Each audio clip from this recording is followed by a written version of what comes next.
Alright, welcome to D&D Civil War, A Realm Awakened, session number 6, A Bard's Tale. Alright, let's quickly do our recap. Let's see, last session, which at this point kind of feels like it was forever ago, the party sat down to determine exactly what path they wanted to take going forward. After having a few members speak with Kai when they were at the museum, the party decided to quickly make their way out of the Hall of Remembrance and back onto the SLR and head towards the Starlight Temple, which is Kaifon's house of worship within the Celebrant Plaza. Some deep discussions took place with the burden of the heavy news being placed upon them kind of out of the blue by Kai, who just decided to tap into the minds of 3 members of our party. Kai would mention an individual called the Lich Queen, or Arandis Vol, who was plotting to make her way, or at least bring the full strength of the blood of Vol into the world of Toril through the magic of Bynix Eye, the artifact which the Drow members of the city of Keleto were attempting to recover. Kai believes that with this magical power of the Eye, she will be able to do whatever she pleases and potentially take over the realm. With this information, the party once again returned to the SLR, went back up to Upper Keleto, and attempted to pull Queen Meriel away from the High Council for a pretty important discussion. After the revelation that Kai had reached out to them, Meriel's fear of the worst was sorta coming to fruition. She reminded the party that the Archmage of the followers of Ezitor, Afia, had once said to her upon leaving her chambers, "This time, things will be different." She also revealed something new, the reason in which the Kraybot Drow were attempting to recover Bynix Eye. It would seem this important relic was once theirs, a proud victory over the deep gnomes of the region, but to spare their people during the Second Dragon War, the Gladamain gave the evil Rhythes information regarding the relic, which led to the demise of the Kraybot and ultimately forcing them back into the Underdark for quite some time.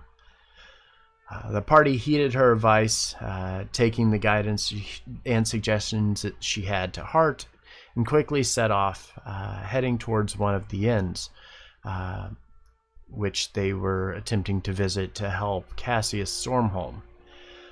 It was here that they would witness and participate in a battle between the Black Knight of the Scarlet Hand and the patrons who would visit. Several attempts to defeat him would fail until finally it was Freddy who won, ending the battle with the beginning of a bardic performance. The troop would step out, each disguised as the 8 heroes of the realm that would defeat Tyrus and Tyrus himself. The battle was a bit of a play-by-play retelling of the combat, but a bit of information felt as though it was out of place or perhaps missing. As the first act came to a close, the innkeeper, Fastard Langham, brought the show to an intermission, which is actually where we pick up tonight's session. So you guys are here.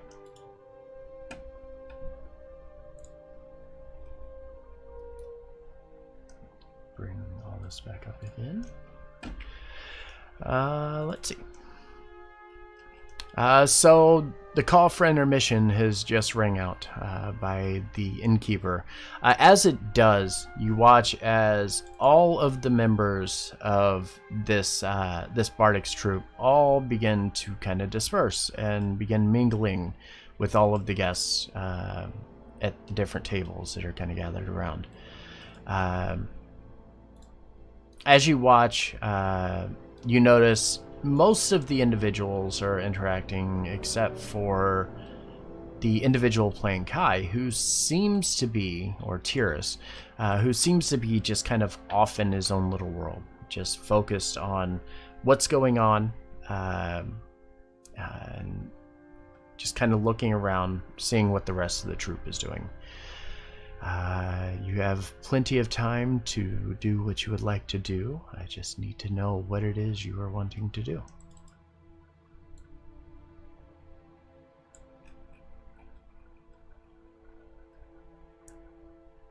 Seriously, he's gonna think about how weird it is that there are people who are dressed up as her parents. I have a quick question. So are they dressed up, or are they using magic to look like them? Give me a perception check.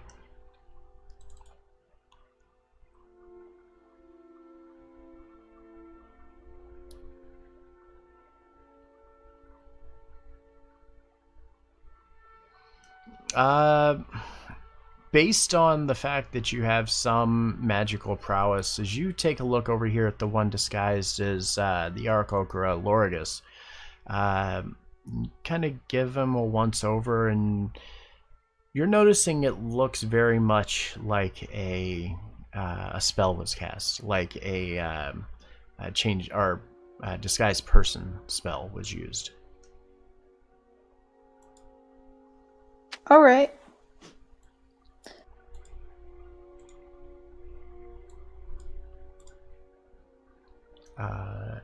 As you're kind of gathered around, the individual who was playing Lorigus begins to walk over and kind of looks at this group of individuals. Freddy, who's still off at the side after fighting the Black Knight, yet to return, looks over the group and says, well, how are you enjoying the show so far? It's very interesting.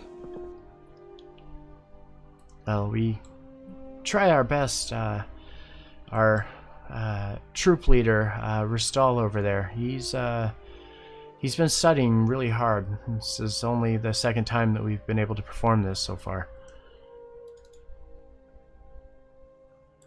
I know we've only seen half the show, but do you think you could get me an audience with your troop leader? I'm here on business for...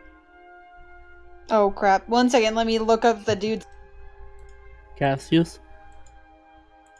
I'm here on business for Cassius for the upcoming festival. This bard thinks for a second, and Cassius. Do you Cassius have Stormholme? Oh, that Cassius, right? Yeah, sure. Give me a moment. Quickly, kind of rushes off, walking over to the troop leader, having a bit of a discussion. You see him kind of talking with him, and then looking over his shoulder and kind of pointing back in the direction of where you guys are at. The conversation goes on for a couple of minutes, and after kind of looking and glancing over in your direction, the individual that you know to be the troop leader starts walking over.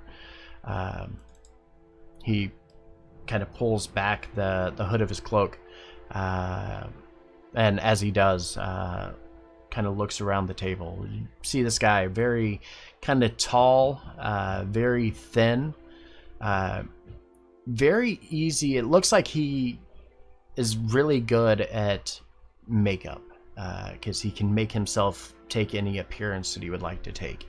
He has a very kind of generic face that he almost kind of sculpts to make it look the way that he needs to for the performances. As he kind of looks around, he looks over at you, Vivian, and says, I'm told that you have business for us. Yes, I am here on business for Cassius Stormholme. He's looking for performers for the Festival of Remembrance. I would be interested in talking with you after seeing your full performance. All right. If you're available, of course. Well, I do have to tell you, the performance is kind of separated out into multiple parts that play throughout the night. I mean, if you would like, I could give you a rundown of what we have in store, but I mean, I don't expect you to sit here for the entire duration of the night.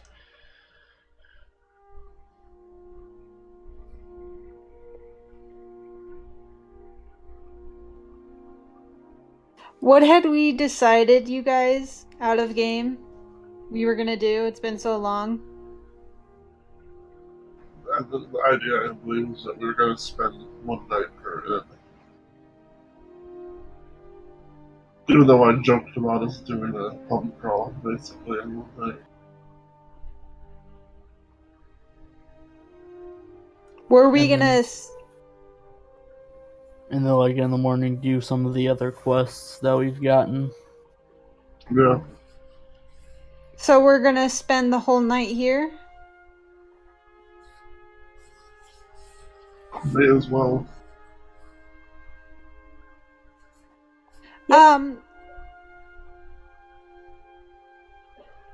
We were actually planning on seeing the full performance. Oh, well, that's good news then. Yeah, you're welcome to stick around and, pay as close attention as you want. Is there something specific you're looking for? We are just trying to find performers that are retelling the story of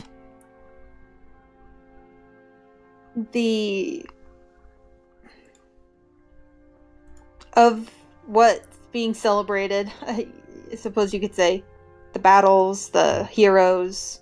The Fall of Remembrance, or the Fall of the Ascended. Yes. Yes. Yeah, of course. Well, yes, you're welcome to get cozy and hang out, and we can retell the story if you would like. Like I said, it's going to be all night, so I imagine you're going to have a pretty hefty bar tab by the end of the night.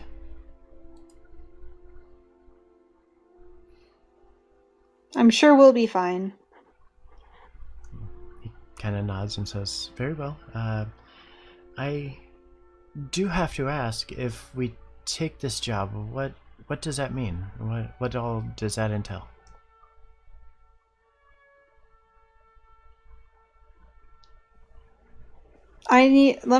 Did Cassius tell me? Or I just got the quest saying I needed to find people. Mm-hmm. I think you'd have to talk to Cassius about that.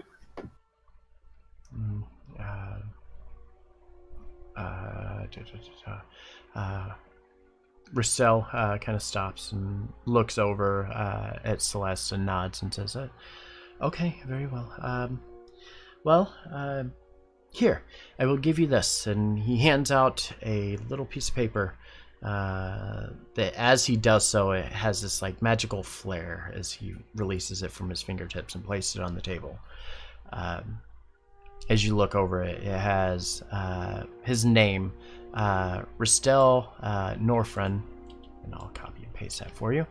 And he is the troop leader of the Broken Root Tavern.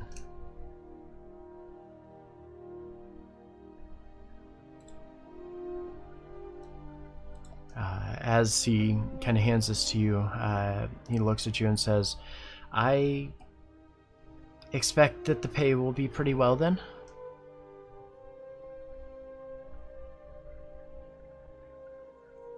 I would assume so. Oh, okay. I ask because, well, not to sound rude, but we get paid pretty well to perform here. If you're going to hire our services, it's going to be at 100 gold a day. It's been a while. Did they discuss what we would be telling them they're getting paid, for that matter? No. It was never asked. No. Awesome. Okay. He kind of looks at you and says, we will be performing here as we have a contractual obligation to the inn here through the rest of this week, or through the rest of the 10-day. But starting the beginning of the 10-day, I will be available to you and be wherever Sir Stormholme would like us to be at.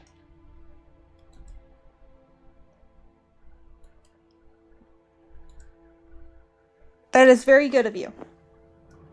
He kind of nods and begins to head back, kind of bowing to everybody as he leaves and kind of steps back over where the individual playing Lorigus is at.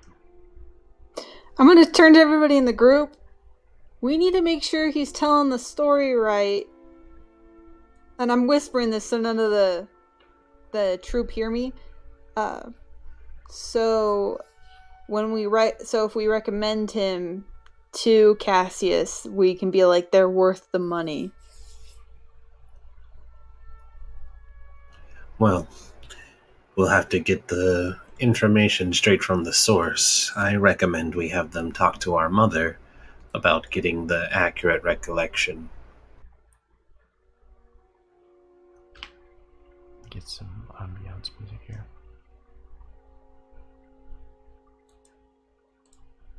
I thought the whole point of going to the museum was to learn the story. Yeah, but isn't that someone else's retelling of it? It's not straight from any source. But that's the story. Why not have the story retold from someone who actually participated? Just send the bard to her. We don't have to do all of that extra work. I'm not saying we're doing any work. I'm just saying let's watch and make sure that they're telling it truthfully as we were told from the museum, which is the story that the people here would know.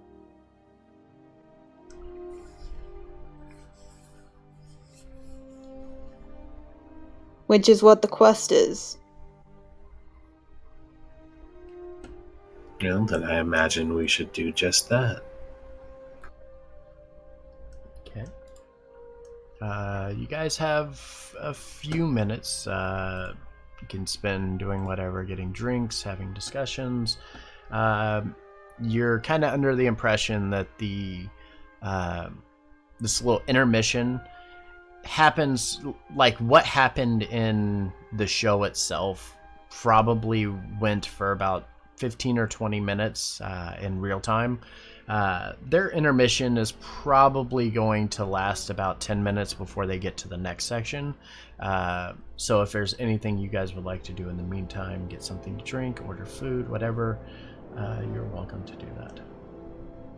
I was actually gonna head up to the bar during this and get a round of drinks, and also with the dual purpose, I want to see exactly just how accurate each of the troupe performers look. Okay. All right. Yeah, you can go up to each of them, and as you're kind of wandering by, give them a once over and a perception check, and we can see how accurate it is.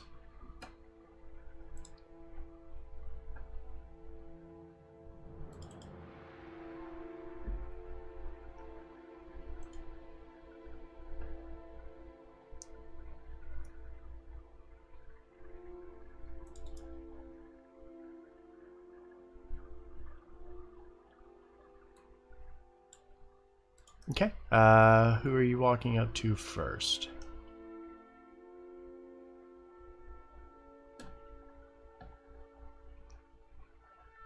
Basically, in turn, I would go up from where I was standing, still down below, and probably go up to like each of the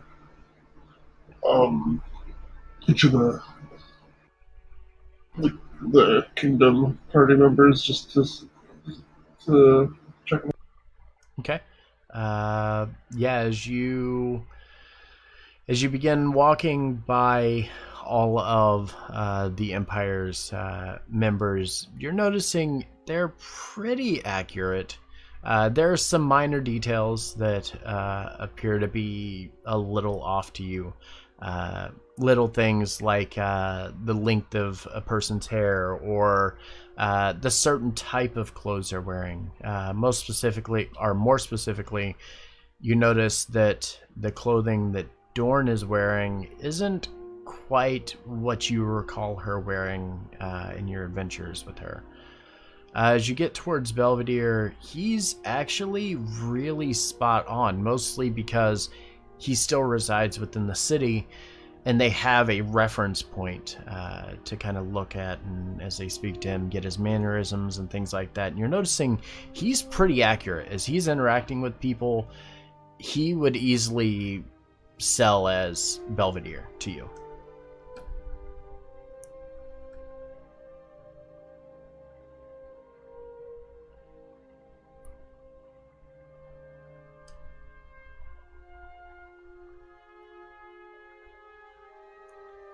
If I am passing my contact with him, I'll give the Belvedere actor a nod and tell him good job. And he'll kind of nod and kind of the same kind of calm and quiet demeanor that you would expect from Belvedere. Just nod and a simple thank you as you continue walking around checking out the others.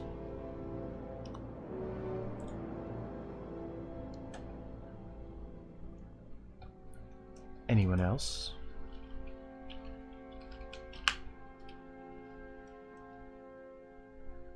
Just is going to finish her meal and she's going to go check out this dude.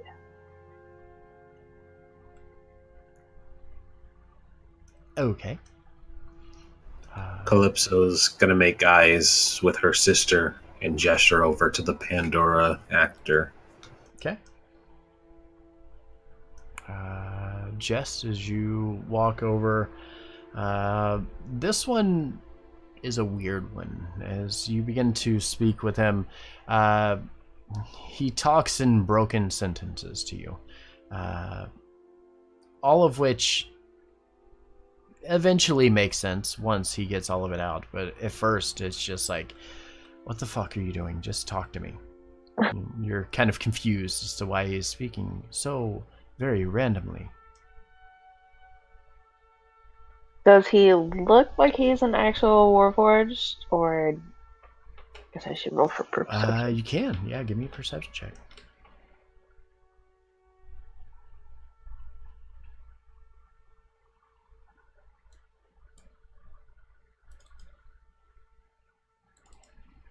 As you're looking this individual over, getting a close look, like the actual structure of the being looks very, very close to a Warforged as far as what you would come to expect from one.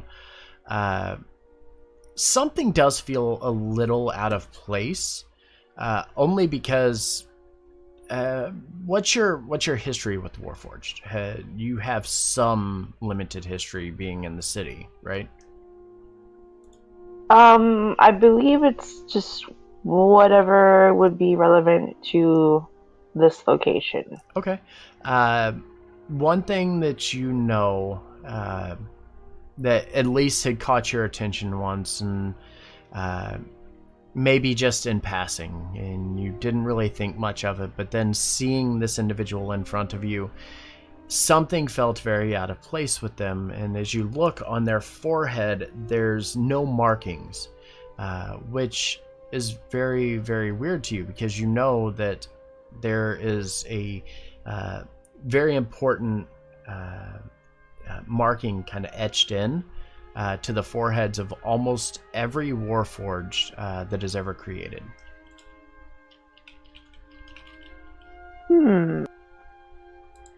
Very interesting. And as you kind of look this individual over, you can tell it's based on just taking information that they know from other constructs and other Warforged within the Living Isles, and more specifically within Keleto. They had a close-up look at them, but for some reason just managed to overlook the etching in the forehead. Everything else looks pretty spot on, though. Well, it was very nice meeting you. Yes, I appreciate your time. Thank you. And he kind of nods as you kind of turn and begin to walk away.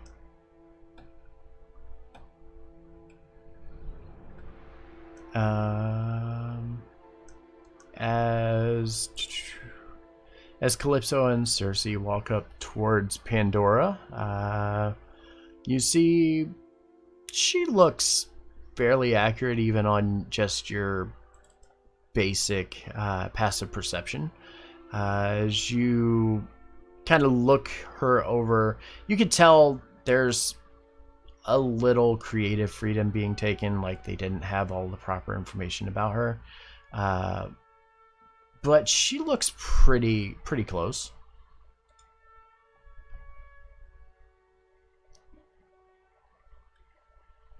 Cersei squints at her. Calypso squinting on the other side. She turns and looks first at Cersei and then over to Calypso. Kind of takes a step back. Gets like this very awkward vibe from both of you. That's fair. So why do you think you're the best fit to play play Pandora? Because I am actually a follower of Kaifon. She glances over to her sister again. She Well, takes that's a out the good start. pamphlet. As you take out the pamphlet, she reaches into the little pouch that she has on her side, reaches out and pulls out the same pamphlet. That's good. That's a good start. So I don't have to worry about you accurately portraying all of the tenets in her faith. No, of course you don't. I'm going to perform it flawlessly.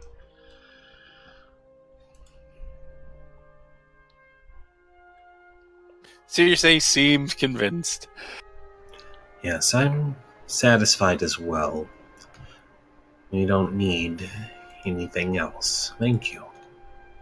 And she kind of nods and immediately just kind of turns her attention to the next table.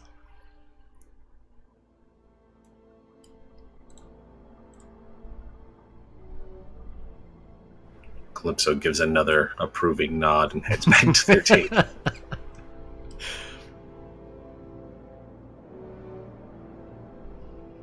Anything else? I just let the twins know that was a bit threatening. That was the intention. Cersei smiles in a completely threatening way. It's what they're good at, Vivian. They did anything to not accurately portray our family, they would know. But being a member of the Church of Kaifon, she understands that the betrayal must be flawless, or else. And then she kind of glances over to the one that's playing Rylan, and she raises a brow to her sister. She goes over and pokes him. As you poke him, he kind of jumps and turns, almost like kind of spooked a little bit as you poke him. And well, that's a bad start. Yes, hi. Can I help you? What's your favorite animal to ride? Well, obviously, it is a great tiger. She narrows her eyes. He kind of looks and kind of leans back a little bit and says, I'm sorry, I don't have all of the notes about Rylan yet. You will refer to it only as a dope-ass tiger. Dope-ass tiger. Okay, got it. Yes, dope-ass tiger. Yep, This isn't a real roll, I just want to see how it would have been. Yeah, that figures. Okay. Yeah, Dude, change your color. Yeah, like Jesus. I don't know what's going on here. He kind of looks. He looks at the both of you. Seriously, just sitting there very quietly, surprisingly is intimidating. With the two of you kind of gathered around him, he seems like he's probably a little more skittish than you would expect somebody playing Rylan would be. Why does he get to play the king? Is there like some sort of alternate reality that like other game that I wasn't in? You need to not be so skittish. You have a very romantic kissing scene with Pandora's actor, and you need to perform it flawlessly. Look, all I know is I'm supposed to turn into a rat, okay? Just let me be. How terrified does this man look? Looking at these two, he kind of looks over, like, they're kind of like cornering him back against this table, and he's like, you could tell he's almost like fight or flight kind of mode at this point. He's like, okay, I'll do what I have to. I don't care. I'm a bard. I will save myself. It's fine. I'm not worried about it. And like everybody, Do you have a copy of your script? No, of course not. I learned my script before we came here. I'll step in and first. How accurate do from my recollection, are the heroes in the? Go ahead and give me a perception check. This one's gonna be a little harder. Yeah. To you, everything looks right. I mean, as you're kind of looking over these individuals, you didn't really get to spend a lot of time with them whenever you were here the first time. But from what you can remember, they look pretty accurate.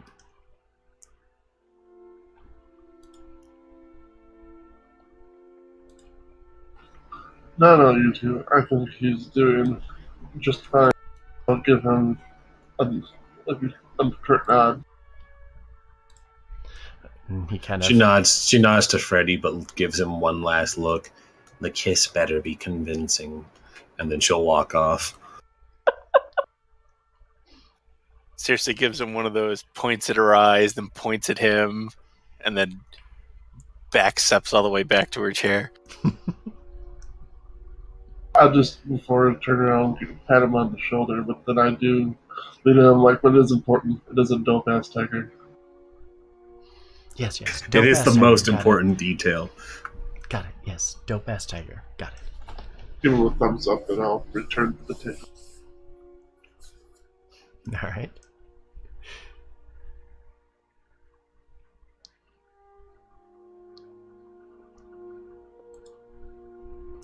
Anything else? No, so let's just kind of watch this all go down and is enjoying it. Go look at your parents, you two. Yes, make sure they're accurate to your family legacy. I can go check next intermission. I want to see Ratlin. Is that the one part that Avalana told Vivian? I'm gonna say yes. She told her that one of her friends got turned into a rat. A zombie rat, no less. Zombie king of the rats. All right.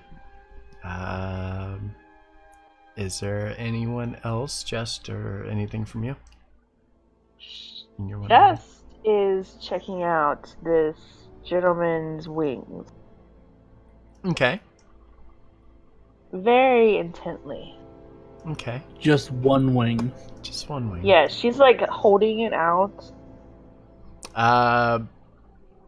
As you reach forward to go and grab for the wings, your hands kind of fall through it. Oh, she looks completely disappointed.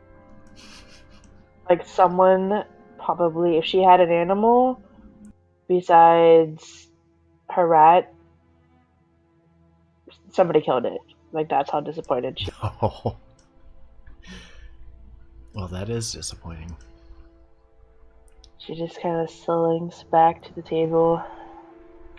Very sad. Not what you wanted. No.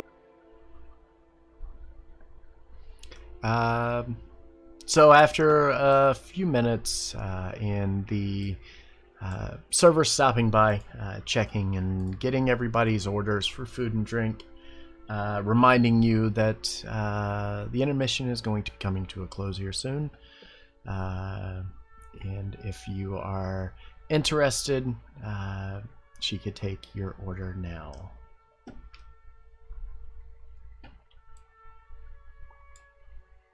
Definitely get another round for the table. Okay.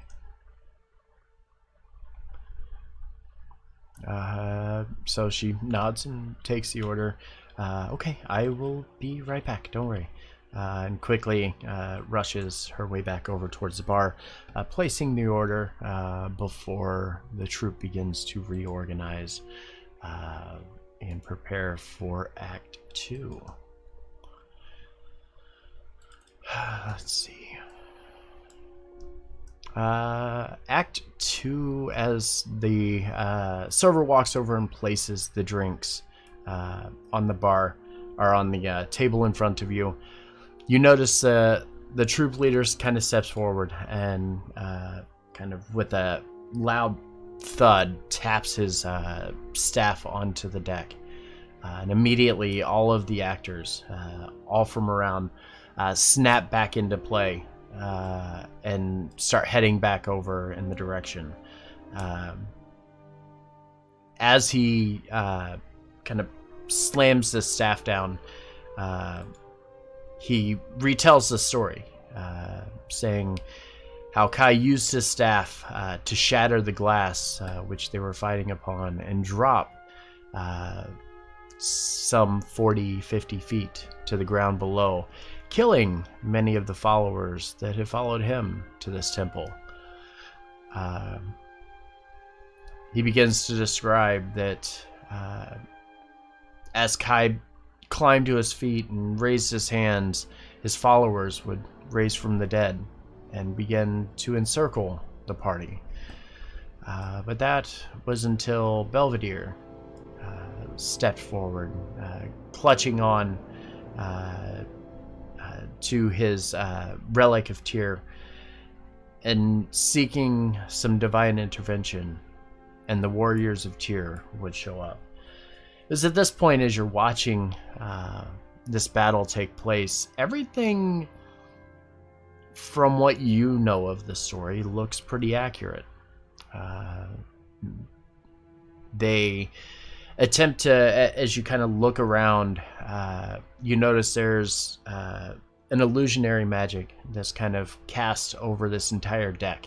And as you kind of glance around, you see individuals collapsed on the ground, appearing dead.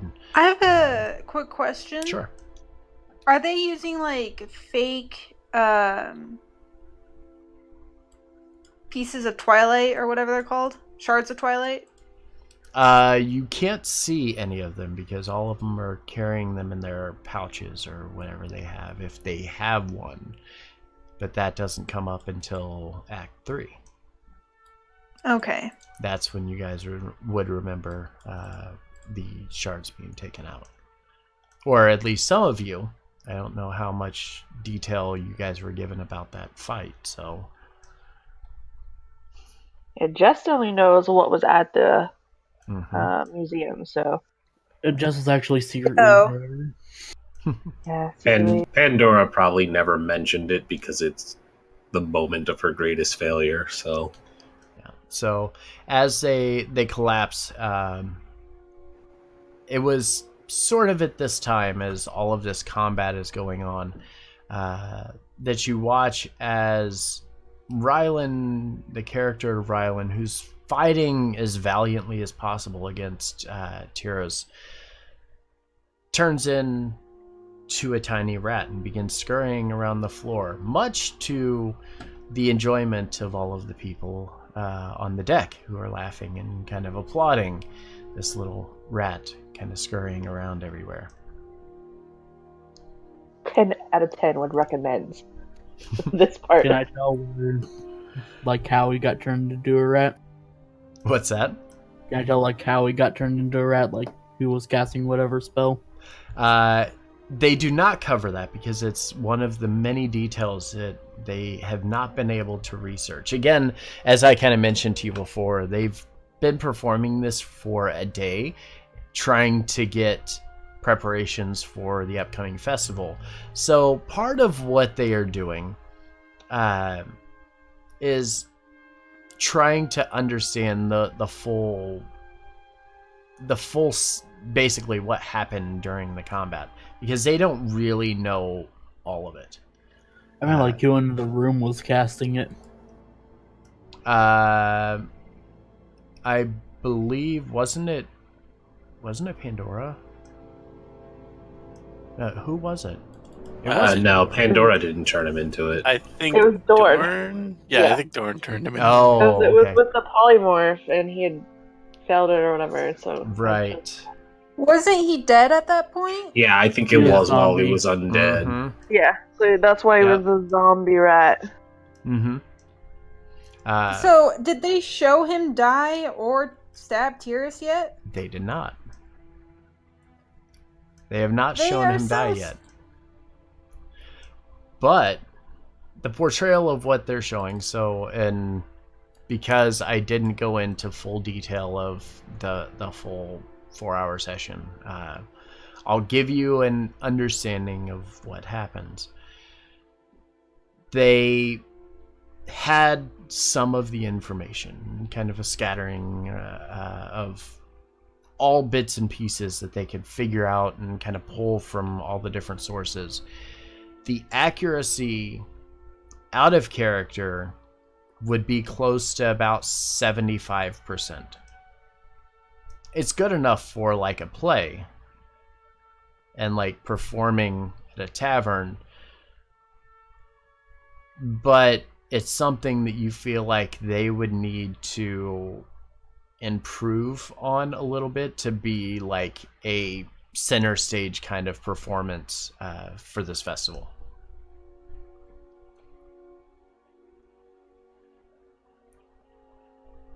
I mean, I wouldn't really expect them to be like 100% accurate with everything, because the ones that were there was obviously the people, and who knows of what they've exactly told to others. I'm sure some of them didn't tell anyone anything.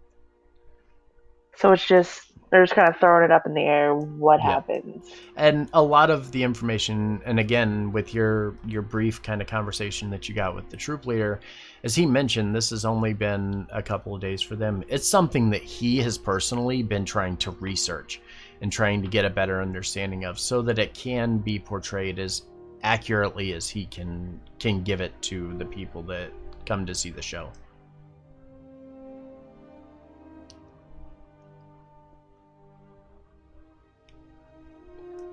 Yep. There are people that would have more information and perhaps could be a benefit to send these individuals to speak with them.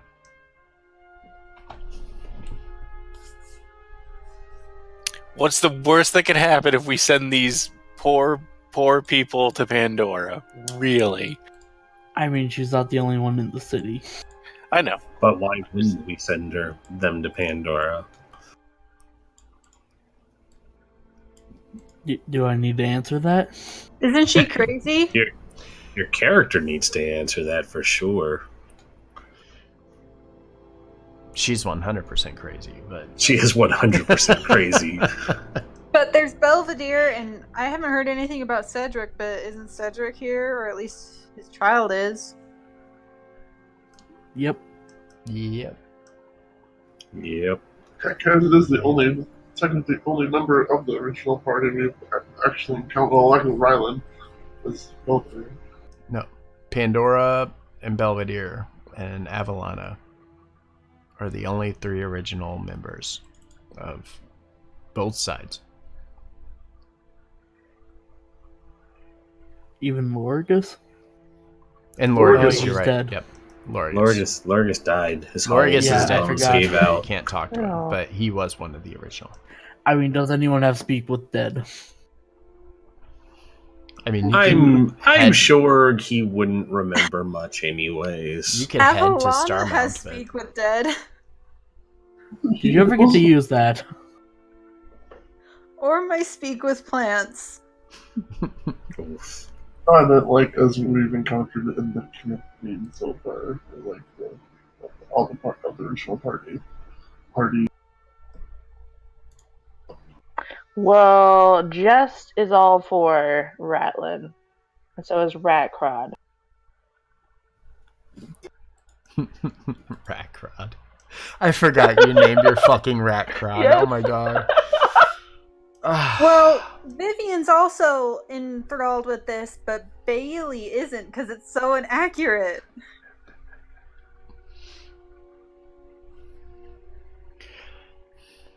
So in this- character, you have to remember in character, you only know what has been told to you if you have parents from the realm or from the museum itself. Otherwise, it seems accurate to you.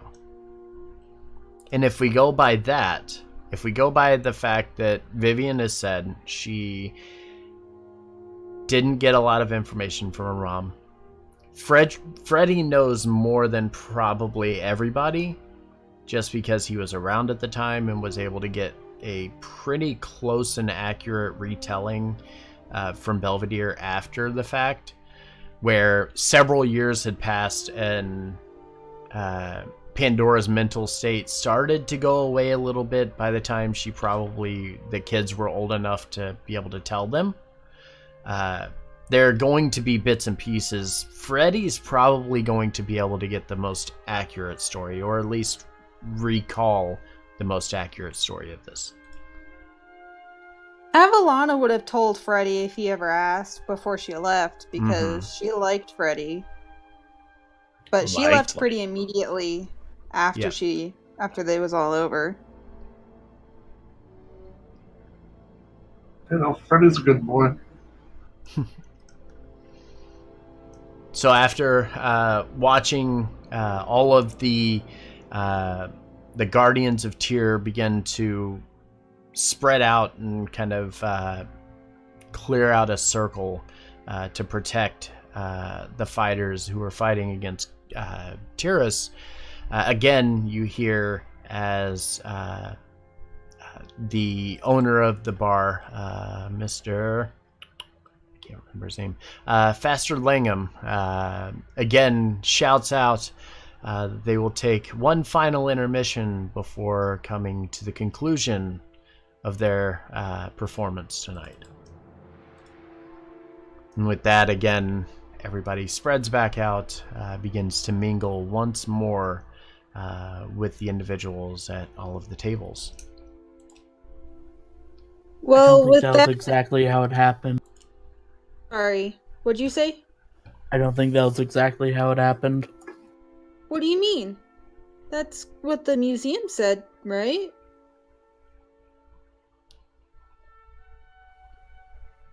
And it's pretty close. There is some discrepancies. Forge, did Rylan actually die in that? Not in that scene, no. He was turning into a rat, but he never actually died. So he wasn't zombie Ratlin.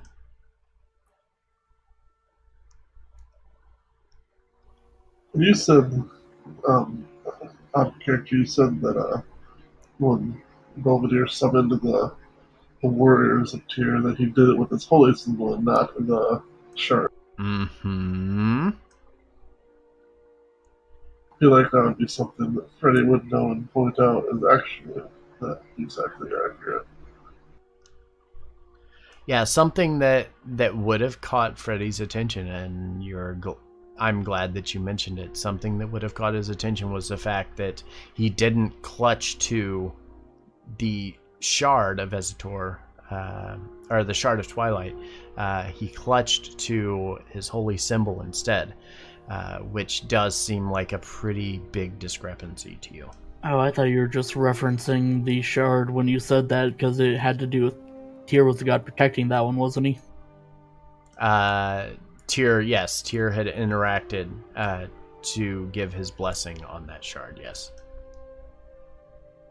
And that's why the warriors of Tyr came from that shard.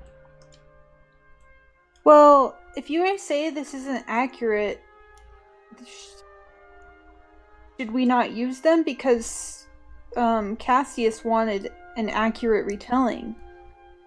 They're really good performers. I'd like to use them. Maybe we can tell them more about what actually happened. Perhaps we should. We could have them have the troop leader arrange to meet with Belvedere or something to help fill in some discrepancies.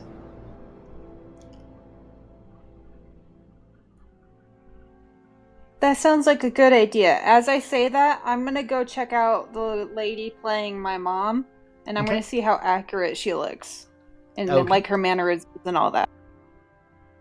All right.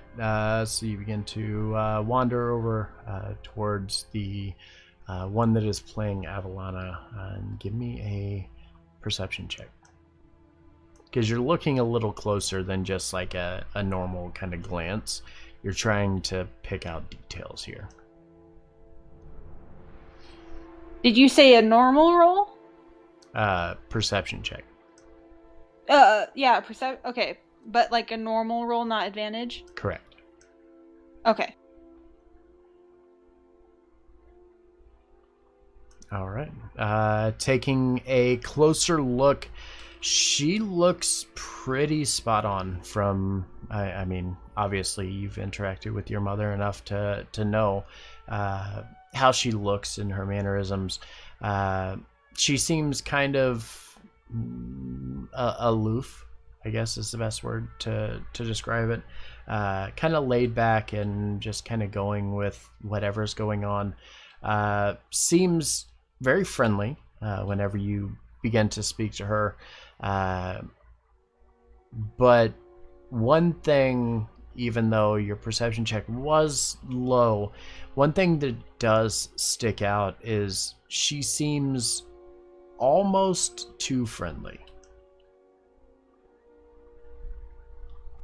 Like, what do you mean by that? Like, Avalana was, she kind of straddled that line of being friendly and being almost standoffish to people she didn't know. And she was. This person seems very just welcoming right off the bat. So as soon as you begin to interact with her, you notice she, instead of portraying more like your mom would be, she seems just very. She seems like an actor. She's trying to just be as nice and kind and everything as she can be for the sake of the show and to make others believe that she is a really fantastic and great individual no matter what. Hello. Can I ask you a question? Sure. Are you supposed to be acting as Avalana during the intermission? I don't know what you're talking about. I am Avalana. Okay, that answers my question. So I just wanted to give you some advice, because I actually know Avalana, the real one. She kind of looks at you for a second. And I just gotta say, like, you're doing a great job. Like, you're almost 100% spot on. Like, you look just like her and everything. It's just that you're being too nice. Too nice. Oh, okay, well, then I won't be so nice to people going forward. And she kind of turns her attention away from you.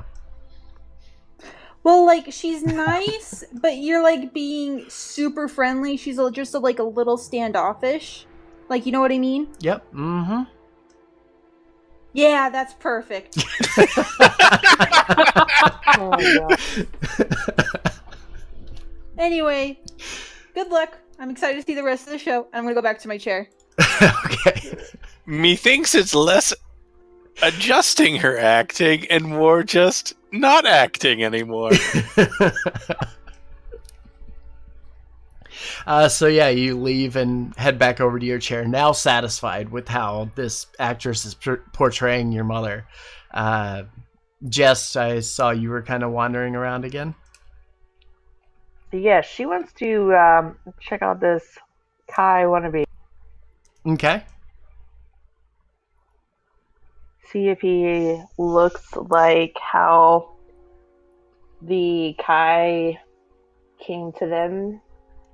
Okay. He turns and gives a look towards you. Perception. Actually, you wouldn't even need a perception check.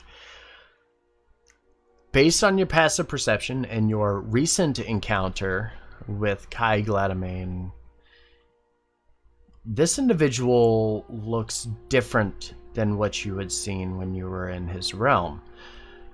This individual with very pale skin and very jet black colored hair, you recall very, very,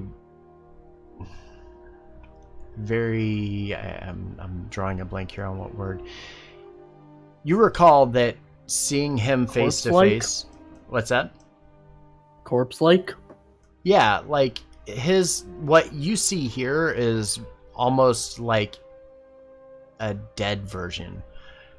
Where the version that you saw, he had, a very almost like an almond colored complexion with a blonde braided hair that was pulled back.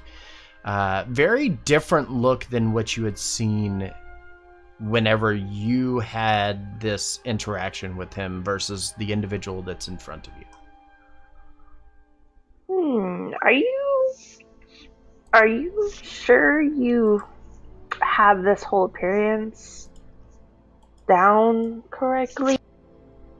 Like, where's your references? And he looks at you and he pulls the cloak back and says, well, my references are the factual books that are within the library here in the city. In case you don't remember, and he has this tone like, you're asking him... Mansplaining? Oh yeah, like you're asking him a question that he has like spent more time than you can imagine researching. Child, do you know who you're talking yeah, to? yeah, it's one She's of gonna those. like walk around him like in a slow circle. One of those very condescending kind of tones, and he's like, I'll have you know that the necrotic powers that began to infuse into his body corrupted his skin and his hair. It gave him an entirely different appearance than what he was when he was out within the city. That version of him is the former self, not who he really is. Are you sure about that? Is that true? Like, obviously we don't, but did he like actually look deadish when when our parents saw him in the final fight? For Alliance, we definitely had gotten some descriptions fitting that. Mm-hmm. He had very, very almost a whitish colored skin and very stringy kind of black hair. And he only once did he pull back the hood of his cloak to the Empire side, but to the Alliance side, I know it was like a big thing because when they faced him, he already had it pulled back, and they saw the vision of him that this individual is now describing. Yeah, he definitely had it back when he caved in Ryland's helmet and took that grievous burn. So this bard is accurate, but we don't know that. You don't know that. And based on, like I said, based on what Jest saw in this mental interaction with Kai, she saw the version of Kai that everybody who thinks of Kai Gladamain immediately envisions. Where this individual is playing the role of Tyrus, not playing the role of Kai. Well, since you are so into this character, how do you think that he would react to something more powerful than him, taking his land type thing? He kind of looks at you and scoffs and says, I'm sorry, my dear, but there is nobody more powerful than me. Do you feel that he just lies all the time? Like there's no truth to anything that he said? I have no idea what you are talking about. Well, I mean, you get the sense that he's dropped back into character at this point.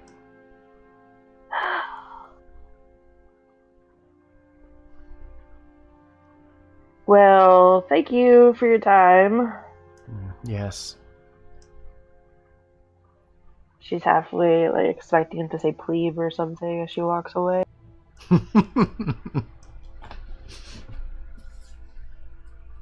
Well, that guy is definitely not as good looking as the one that we saw.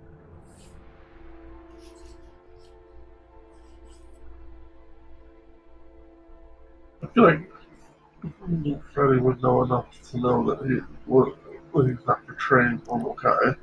It's supposed to be the form of Tyrus. I don't think Freddy ever saw Tyrus. Yeah, he was at the place running away from the king. Yeah.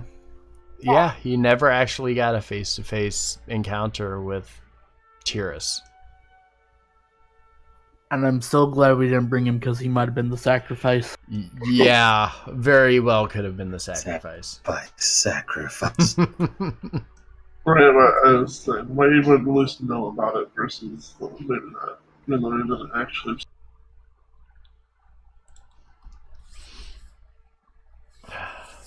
Well, she's directing her when she's talking. She's talking to Vivian because, she knows she kind of has the hots for it. I don't have the hots for Kai. Why are you blushing like a virgin bride? I'm not blushing. I feel like there needs to be an insight deception roll. I'm not. I can feel her I mean, blushing across the internet. You can give me a deception roll.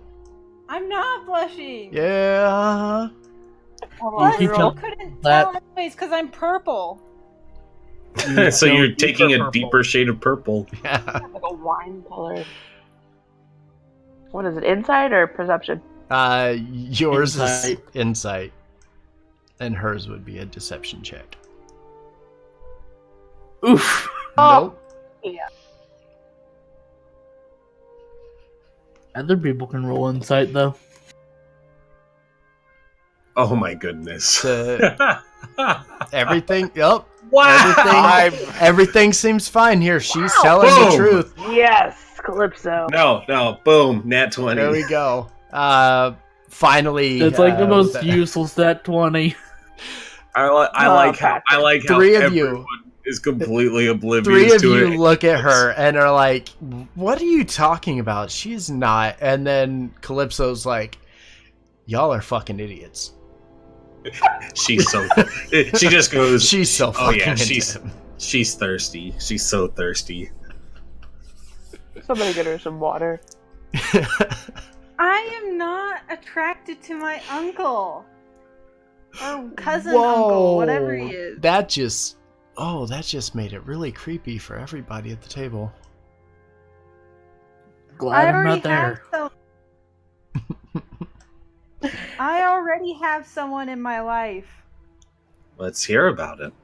Or her. Yeah, does he have Let's hear about that. Skin and tan You hair? guys have been making fun of me all day. Why would I tell you anything? Is this Because we genuinely want to know. You wouldn't know him. He goes to another plane. He lives on another plane of existence, okay? I don't feel like As your friend, we genuinely want to know. Well, we've only met a few times, but he really gets me. And he's really charming. And I really think he's cool and interesting.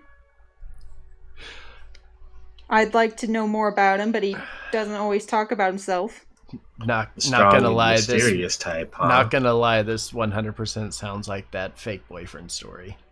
Oh, it does. does. But I'm not saying anything yet. Well, Forge knows who I'm talking about.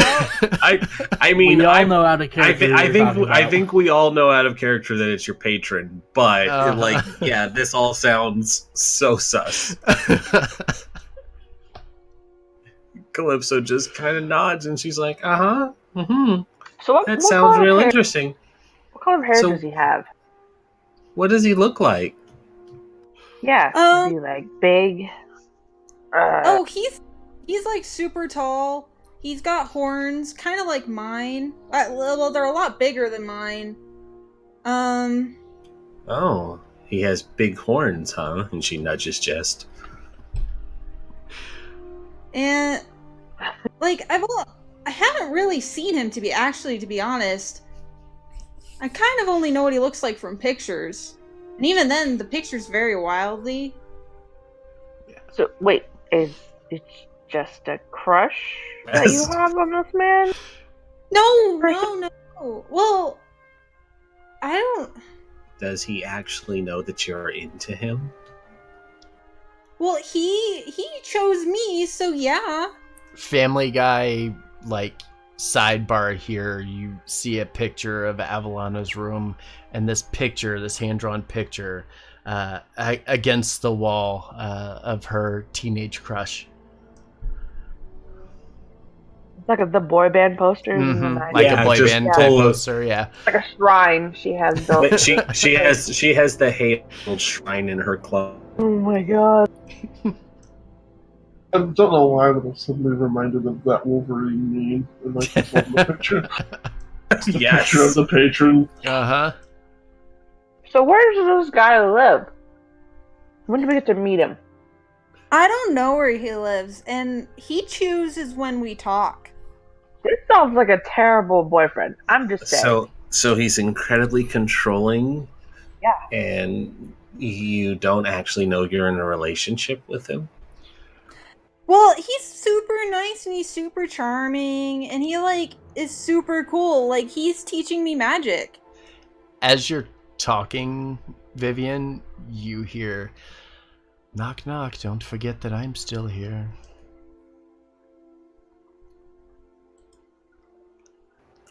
Was I that turn around. was that Tyrus or The voice of Kai in the back of her head.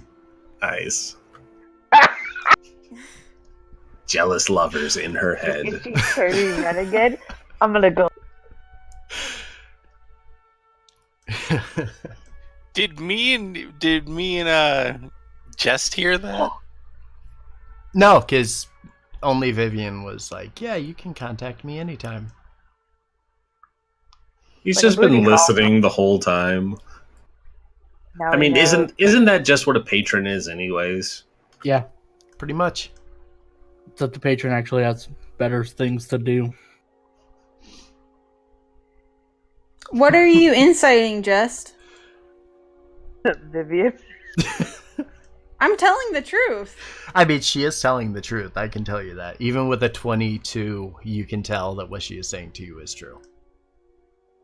Sounds like your boyfriend is garbage. You should find you a different one.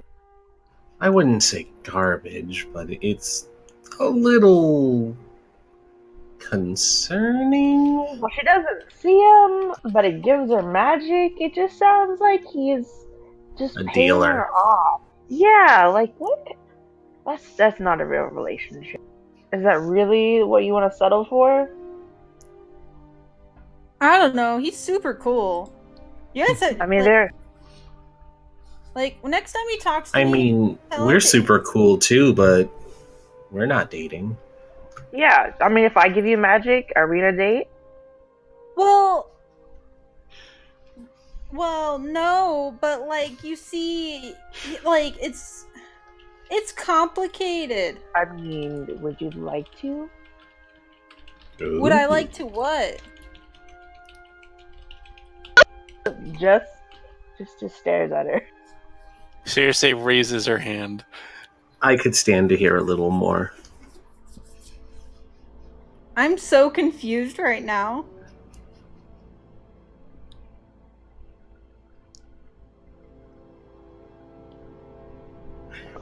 She's offering you magic for a date, darling. Yeah.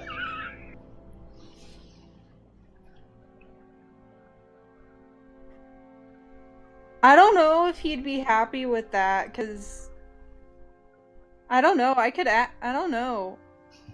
He might be into it. You don't know. I mean, I could totally do like the whole Kai thing for you. Like, totally fine. Yeah. Speaking of which, have you told him about your new relationship with Kai? Oh no, I haven't. Guys, I'm gonna go to the bathroom real quick. Immediately excuses herself from the table so that she can go and do this. You guys think it was like too forceful? Nah, this is perfect. Good job. Freddie and Celeste, what are you guys doing? I wanted to see if Cedric's gear was accurate, the scimitar and the mithril armor. Okay. Go ahead and perception check.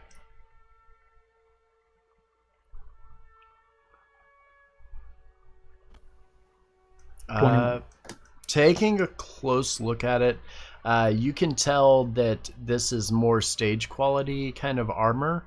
The scimitar looks pretty close. They got a really good representation of the scimitar, but the armor looks a little off. It almost looks like you could tell it's too heavy. You could tell it's actual just like plate armor that was just sprayed to or I can tell coated. it's meant to represent to mithril armor. Yeah, it's coated to have like this bluish sheen to it. But it is not actual mithril. It's as close as he could get for like an actor's standards. Yeah, you're not gonna buy mithril armor just Exactly. for, and I can understand that. Yep, but yeah, it's pretty close as far as what you can tell. It's you can tell it's definitely supposed to portray mithril armor.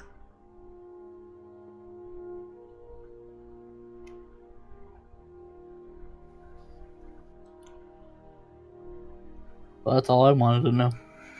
Okay. Freddie wandering around, anything? Mostly just to wander out of that conversation. I just had to step away.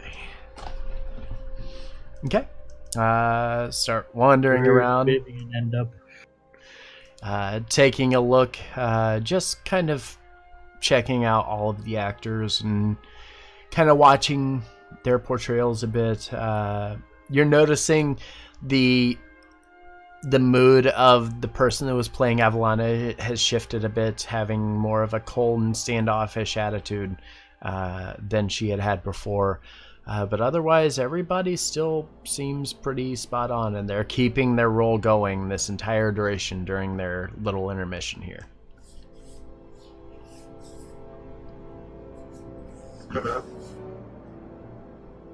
I'll eventually make my way back over to the table Okay. to see if things have calmed down.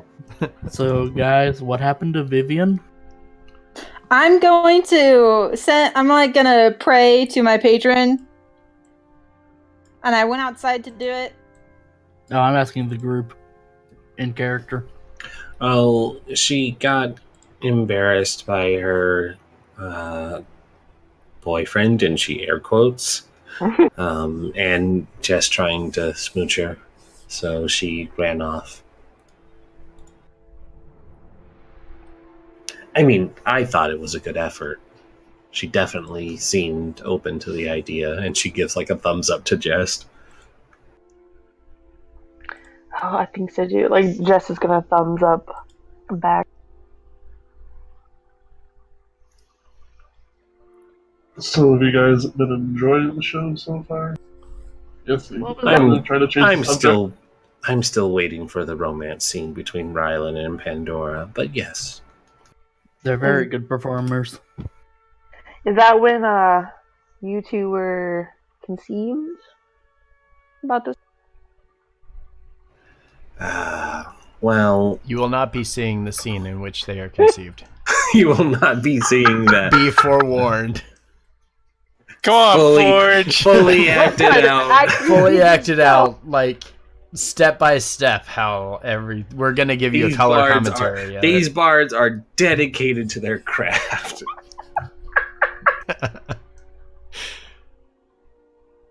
Yeah, the real question is, which scene would it have been? Dun, dun, dun. Probably the one where they called them out on it. So, Avalana, you step away from the group, going to speak to your patron. Yeah, so basically, I step out, I take a look around. Is there a ton of people? No, most of the people are inside. Okay. So, I'm gonna just be like, I'm gonna just think. I'm gonna be like, hey, we haven't talked in a while, pretty much since I left. A lot's happened. I know you're a busy guy, ruling your area and all, or whatever it is you do. Just thought I'd give you an update.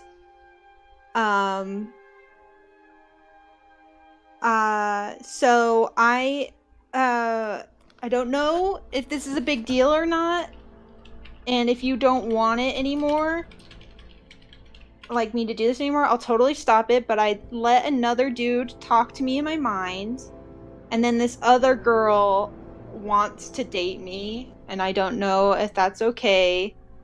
So, yeah. That's it. That's like my prayer or whatever. And silence. Cool. He's Yeah. not a very responsive patron. That means acceptance. One thing you'll learn, most patrons don't intervene in the day-to-day lives of their followers. So as you're having this conversation and you're like, yeah, so this is going on, and you're thinking this is like a big important thing in your mind, your patron's just like, oh my god, why are you bothering me with this right now? Well, I don't know, the whole like I'm letting another dude talk in my mind thing. I don't know if that's a big deal or not. I don't know. We'll see. Okay, head back Okay. in. All right. So you head back in, regroup with the others. After only a couple moments, the third and final act begins. As the show begins, you're noticing the accuracy of the ending of this is actually pretty spot on. They retell the version of Tyrus growing into this giant beast creature who begins ramming and charging through even his followers as you watch him kind of dash across this patio that you're on. And as he's wiping out even his followers and then coming back the other way and doing the same thing, the party is still keeping up and attempting to bring him down.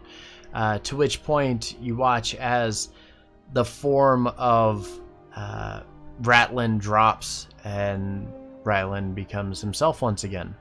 And then you watch as he reaches in and pulls out his shard of twilight and begins to use it to try to subdue this beast, who has now fallen and collapsed onto one knee and shrunk it back down into the form of Tyrus.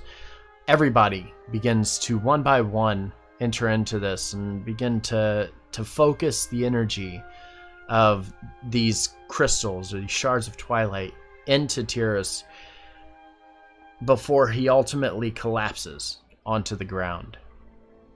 After he does, you watch as Rylan walks over to the body, grabbing onto the head, Then just dies. and begins to motion as if he's going to cut off the head of Tyrus. Ending the scene, they immediately stop. Everybody stands up to a chorus of cheers across the patio, and they take a bow.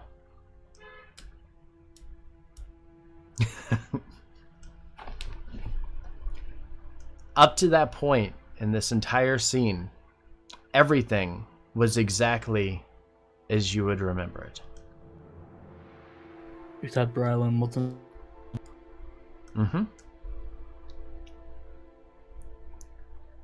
Rylan was back to his human form before this started, but because it didn't happen in the previous scene, he came back in the second time.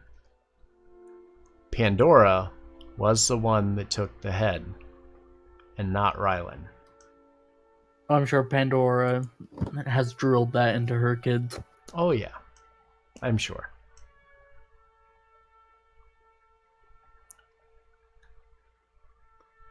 But yes, as the performance comes to a close, everybody standing and beginning to make their way over towards the end of the deck here, and they all step forward and take their bow before they each disperse and head back over to the places where they were at before.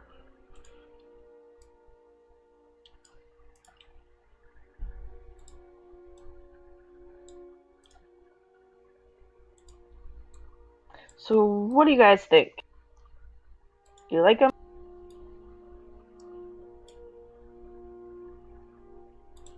I think the performance is amazing, but and I'm looking at the people who said they knew said the performance was previously incorrect. If it's not correct, we need to get them to know it better. Well, our mother made sure to drive home the point that she was the one who beheaded Kai. Also, I think Rylan died. Yes, it should be a zombie rat. She nods. I mean, it's Really? not going to be 100% accurate, and honestly, the arm probably should be liberties taken. But honestly, it was overall pretty accurate, and it was quite entertaining.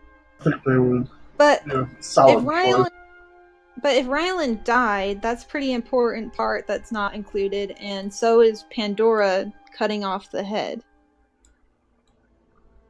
Yes, I don't really want to imagine the kind of scene that would happen if she saw such an inaccuracy that she prides herself on. Freddie was about to the say, city burned. Freddie was about to say, is it that important though? But then, Well, that's an agreement with the point. Yeah, it would probably matter. Is there a actual reason why they need it to be 100% accurate? Like, wouldn't they just need to be able to Family. retell the story that the people know? Honestly, Family you're pride. right. Well, It's the Festival of Remembrance. Wouldn't you want things to be as accurate as you could? I think That is this typically isn't- what Cassius told me, is that he wants it as accurate as possible. I mean, it is pretty good. I said perhaps we can have arranged. I can arrange for him to speak with Belvedere, and then it would help you get him more on track. Well, is the actors and musicians and stuff that we're looking for, is it for just this, or is it like everything that encompasses this whole entire festival? Like, does he want like music, instrumental music playing in the background, or poets, or like is He this the wants right thing we're looking multiple entertainment. for? Okay. Yeah, he wants all kinds. Well, perhaps I mean these guys did really good, so maybe wherever we look next, we can just maybe somebody that's more in tune to the lore to accurately say or retell this. We could always talk to the troop leader. And Well, before we get too attached, we still have 7 more shows that we need to attend before we can come to a decision. Yes. I feel like at least so far this trip is probably a good front runner. It was entertaining. It was fairly accurate given the circumstances. I think it was just as a favor to them. I think we'll arrange for them to meet with Belvedere. And tomorrow I'll try to see if I can get word to Cassius about these people, because they were very good. Oh, and don't forget the painlet thing too. Yeah, I'll make sure to mention it. That way we not caught off guard once again.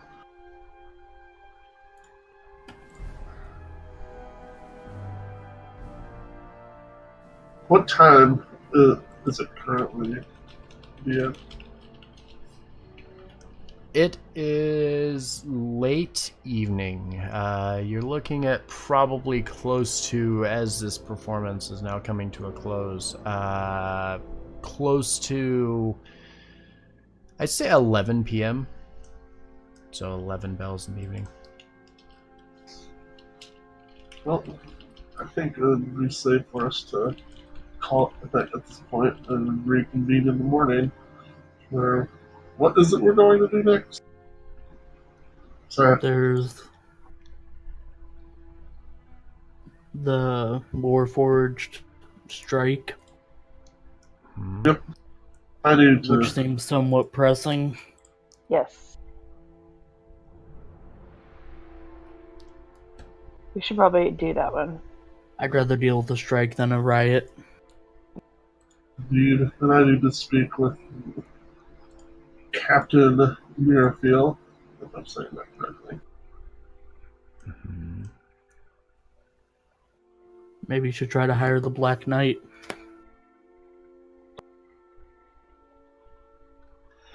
I mean, he did kick. Pretty your sure guys' he's a ass. bard. Yeah, I'm pretty sure that's He's definitely a bard. You said he was wearing like the... I forgot what they're called. The Ebon Scarlet Company Hand. outfit. It's a similar armor to the Ebon Company, but it has the emblem of the Scarlet Hand on it. So the two were... The two are what? The two worst factions. Two worst factions. So, do we want to head back to our quarters and meet up at the docks or wherever the strike is in the morning, or... Yes, that's probably a good idea. Okay. So where are you headed then? Home. I assume that my aunt or cousin or whoever told me where I was staying, right? Ashkala. Yeah, Ashkala. I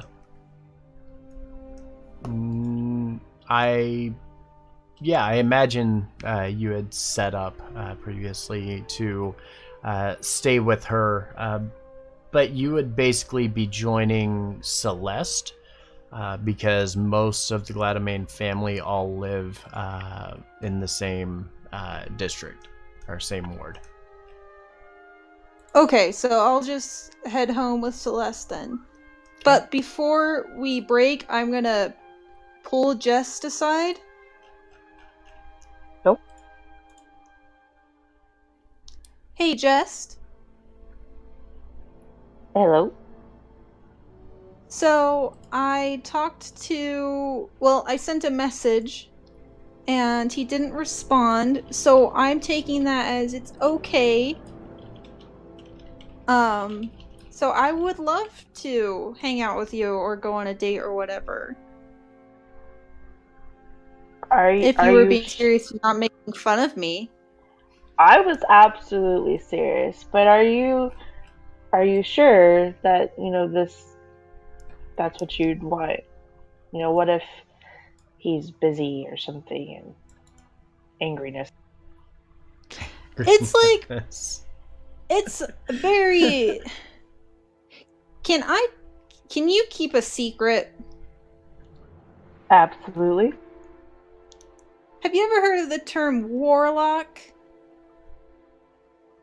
Somewhat, yeah. See, it's more that rather than boyfriend situation. That's just how I like to explain it without delving into my personal business. Oh, so are like you waiting for this person to come back? Is it one of those? Well, it's more that it's kind of like I work for them, kind of like, a cleric, and then they give me magic in return.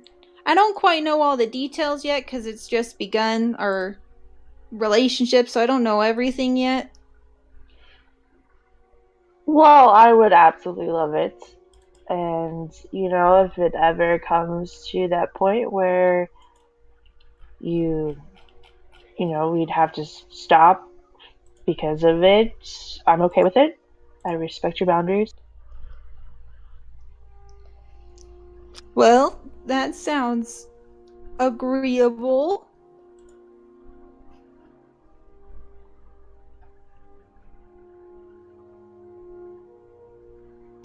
And I will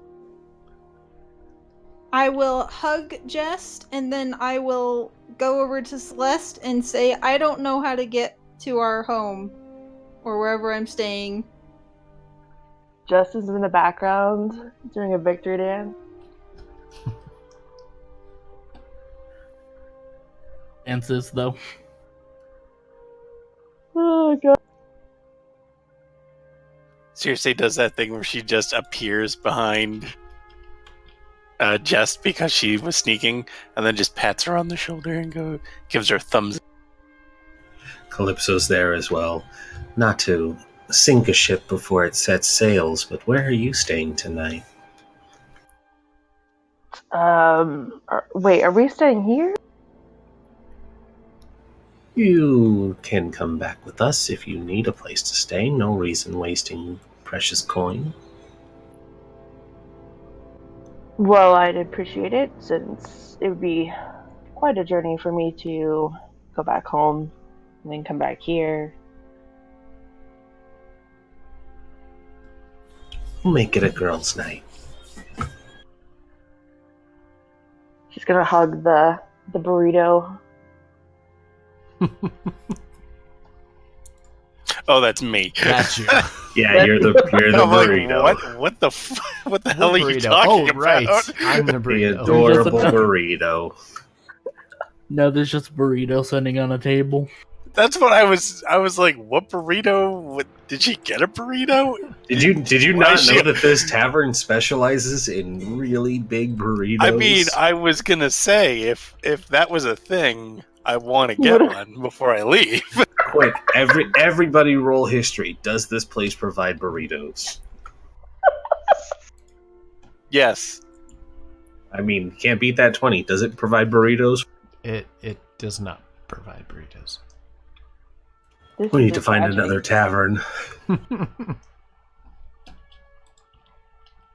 What self-respecting tavern doesn't have burritos and or a Taco Tuesday? Where's Lady Special too? You know what I mean? Like, where is our discount? Yeah, nobody bought us any drinks. Freddie didn't buy us a single drink the whole time we were here. It's true. Actually, I did say I was. Actually, he did buy a round. That's fair. All right, so his harem is still intact then. Actually, I put all of my purchases on his tab. Oh, well, let's get out of here before he sees the Yep. bill. We should hurry up. Actually, one wanted to find the troop leader. Are they still around? You notice the other members of the troop are kind of just doing their thing, hanging out at the side. It's getting towards the end of the day here, but you do know that you have a means to contact him with the information that he had given Vivian on this small piece of paper.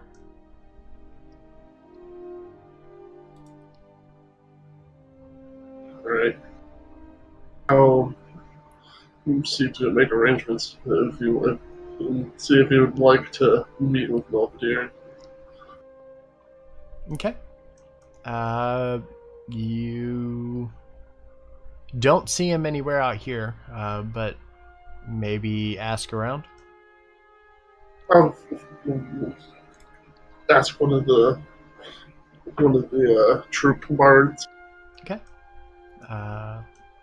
And as you wander over and begin to ask, they kind of nod and motion, just a moment, and rush back off to the southeast of where you're currently located, over to their little private room where they get ready for their performances and things like that.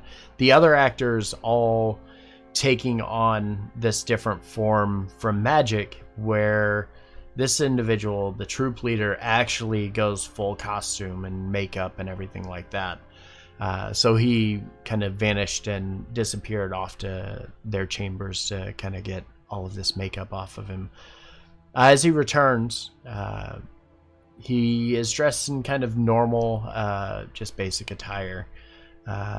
Walks up and kind of still clearing off some of the makeup off of his face and things of that nature, and looks at you and says, "Oh, yes. What can I do for you?" Well, first, I just want to say it was a very excellent show. It was very entertaining. Oh, thank you. And I heard you were that you've been doing research, and I was. Belvedere is a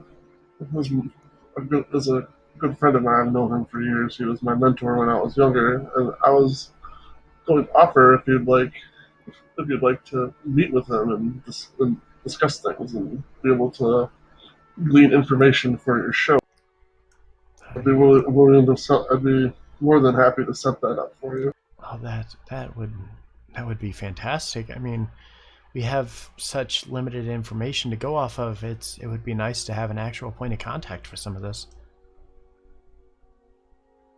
Of course. I will do my best and set it up and send word to you as soon as I can. Oh, very well. I didn't get your name though. Oh, I'm Frederick von Kowalski. Frederick. You said you're friends with Belvedere? Are you Freddy? Yes, I am. I've read so much about you. Weren't you with the king when? Well, I don't really want to talk about that, but I heard. Freddy just clears his throat and says, "Well, yes, I was with the champions for much of their adventures." He kind of nods and gives kind of this, a bit of approval to you and says, "Oh, well, yeah, I will certainly be in contact. It would be nice to have more information and to understand better. I would like to live up to the expectations of everybody in the realm, but information is so scarce to begin with. It's hard to find the proper information we need to put on the play the way that we would need to. So if you have something for us, that would be fantastic. Of course. Well, the one thing I can tell you currently is your member of your troop that betrays Belvedere. First one is his attire is quite spot on, and his performance. But one thing is that when the summoning of the Orders of Tyr occurs, it is not with the holy symbol; it's actually with the shard. He kind of looks at you and he thinks for a second, and as he does, he kind of looks and says, "Oh, well, that seems so strange to me. You're saying the shard did that? It wasn't just some divine intervention?" Well, it was a bit of both, but it was through the power of the Shard of Twilight that the fate actually occurred. They're quite powerful artifacts, I'm sure, as you know quite well. Yeah, I've seen them close, but I only know what obviously the Hall of Remembrance tells us and the information that I can find in the library here. City records, while they're good, they're not always 100% accurate, of course. Indeed. He kind of nods and says, "Well, I will let our actor know that is where those came from. I'm sure that will be of great benefit to us. But yes, please, if you could be in contact with him and get him in contact with me, I would truly appreciate it." And he again reaches into this little pouch at his side and pulls out this small piece of paper, again, that has his name and the troop name on it, as he kind of flips it out and kind of this little magical flare as he does so. I will take it and I'll reach out to shake his hand. And he returns a favor, shaking your hand and kind of nodding and saying, "Thank you again, Freddie, for everything, I suppose." Of course, and once again, thank you for putting on a great show. And he kind of nods and looks over to the bard beside him and kind of nods and immediately heads back to his chambers again. And I will return to the rest of the group. Okay.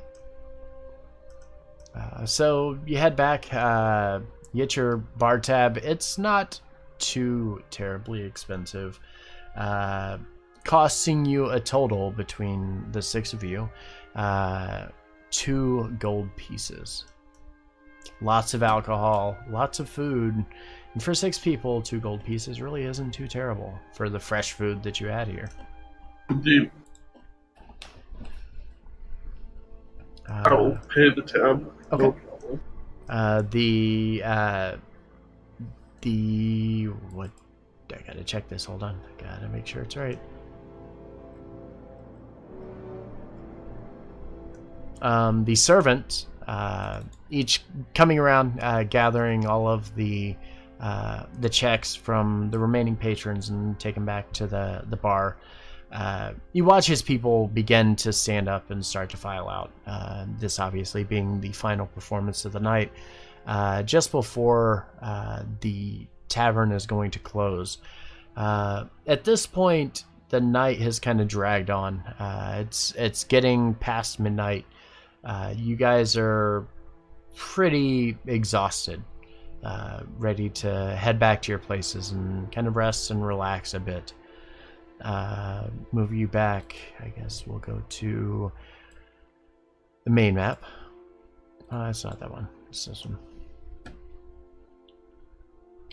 So you head back, heading back over to the SLR, and going back to your own place as a residence. Vivian and Celeste staying in the same building, the Veritas Tower, where Meriel and the rest of the Gladamain High Council all call their own home. Ashkala, as you begin to approach, Vivian greets you outside and happy to see that you've arrived back safe, and kind of motions to you, telling you, she has a place laid out for you. You'll sleep comfortably and have a good night's rest. Are you okay after earlier?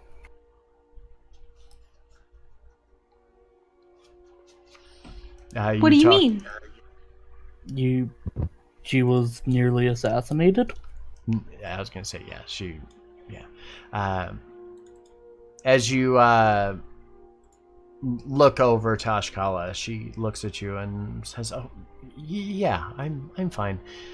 Still a little shaken, of course. I mean, it's going to take time for that, but I think I'm okay." She looks very, almost to you, feels very uncharacteristically calm. Like, members of the High Council don't often get threats like this, and she just seemed... but then again, considering the situations that you were in before, Vivian, more specifically, would be a little more questioning of this, because the experiences that Vivian had was, this woman was kind of wandering around in the middle of kind of like the slums of the seaport, and was just like, it's whatever, we can just go this way, and just wandering around like nothing was wrong. So to her, she kind of blows all of this off. It's not really a big deal. Celeste, to you, that seems weird, because you know that had this happened to Amriel, this would be an entirely different situation, and she would kind of be in more of a panic. Okay, but how important is Ashkala? The only difference between Ashkala and Amriel is the fact that Amriel is the magistrate of the Shaveri ward. That's the only difference.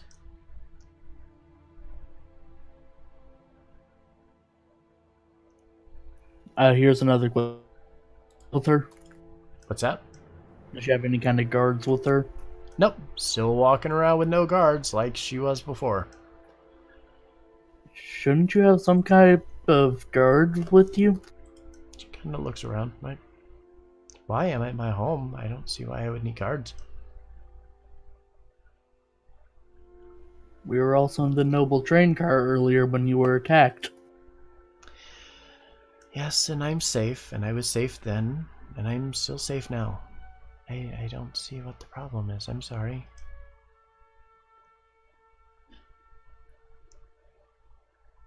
You can tell she seems very dismissive of all of this. Celeste is almost stupefied by this level of, I don't know what to call it.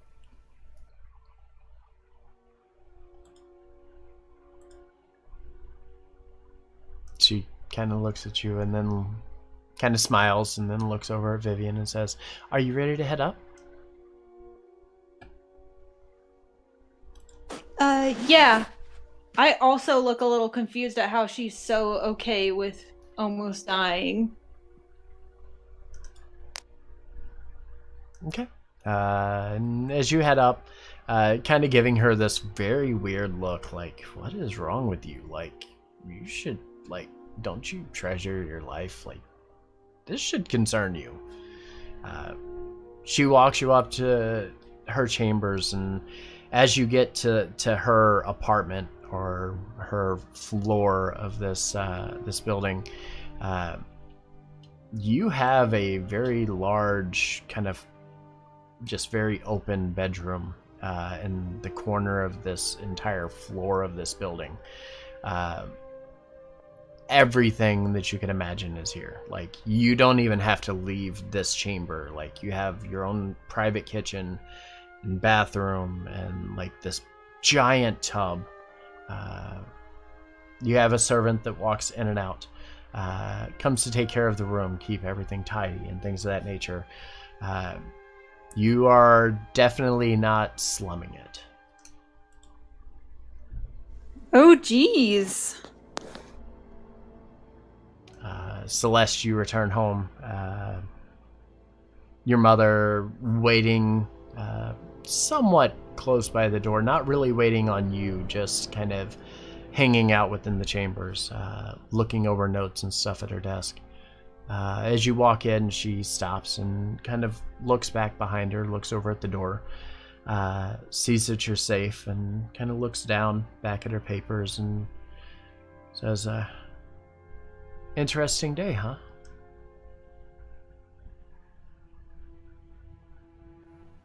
You could say that.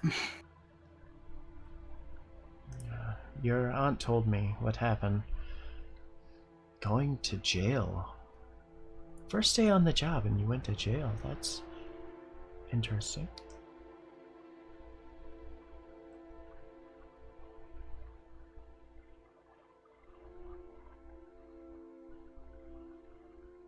This isn't going to be something that's going to be coming up a lot, is it?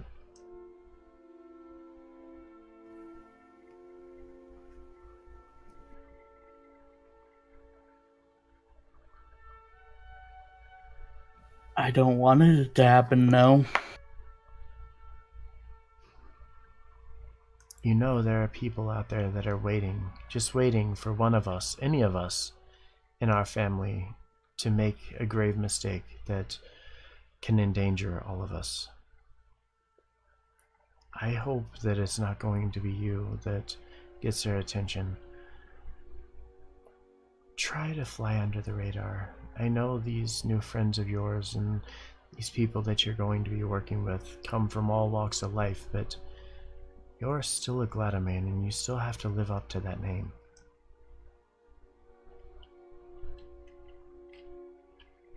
So you want me to stand idly by while someone's being kicked down in front of me? I didn't say that. What you did was correct. I'm just saying be cautious.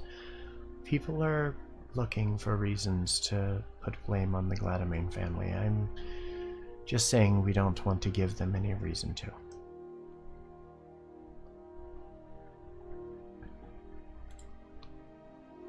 Okay. She kind of nods and says, have a good night. I will see you in the morning. You too. Also, Renan Norel says hi. Oh, nice fellow.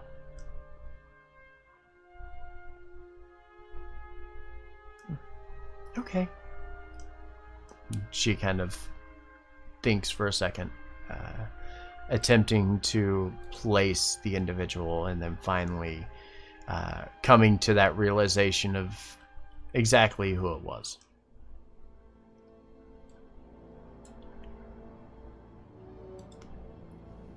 I am going to go to my room. Okay. Circe, Calypso, and Jest, you guys are all going back to the Starlight Temple.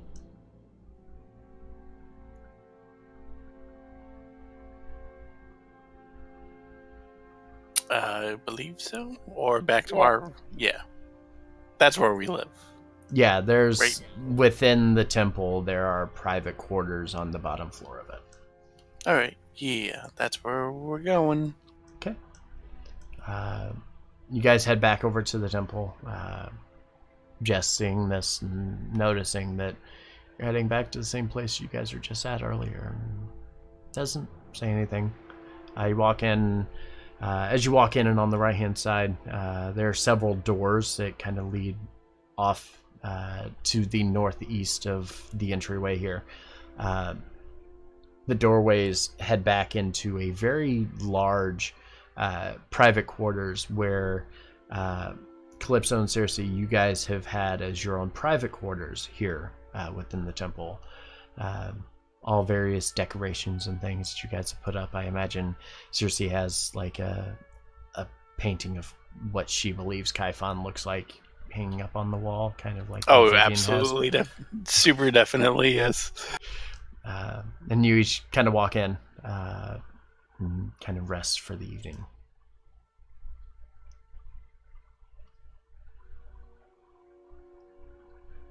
Anything you guys would like to do?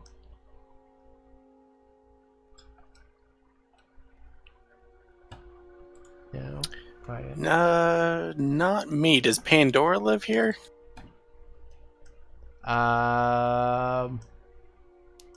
No.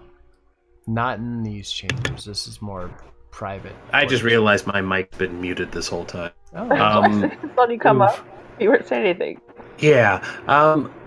Actually, I think she would probably be here whenever Rylan is not in town. oh, okay. We can do that. But because Rylan is in town right now, Yeah, she wouldn't be she here wouldn't if be Rylan was in anywhere in town. the temple. Yeah. So Rylan arriving and bringing Vivian here got notice that he was going to be here immediately and promptly just kind of exited out of the city for a bit. Yeah, because Rylan. Oh, you're breaking up. Yeah, you're roboted. Rylan. There's a robot, Rylan. How about? Hold on. And we never heard from him again. Rylan and the temple just takes her away.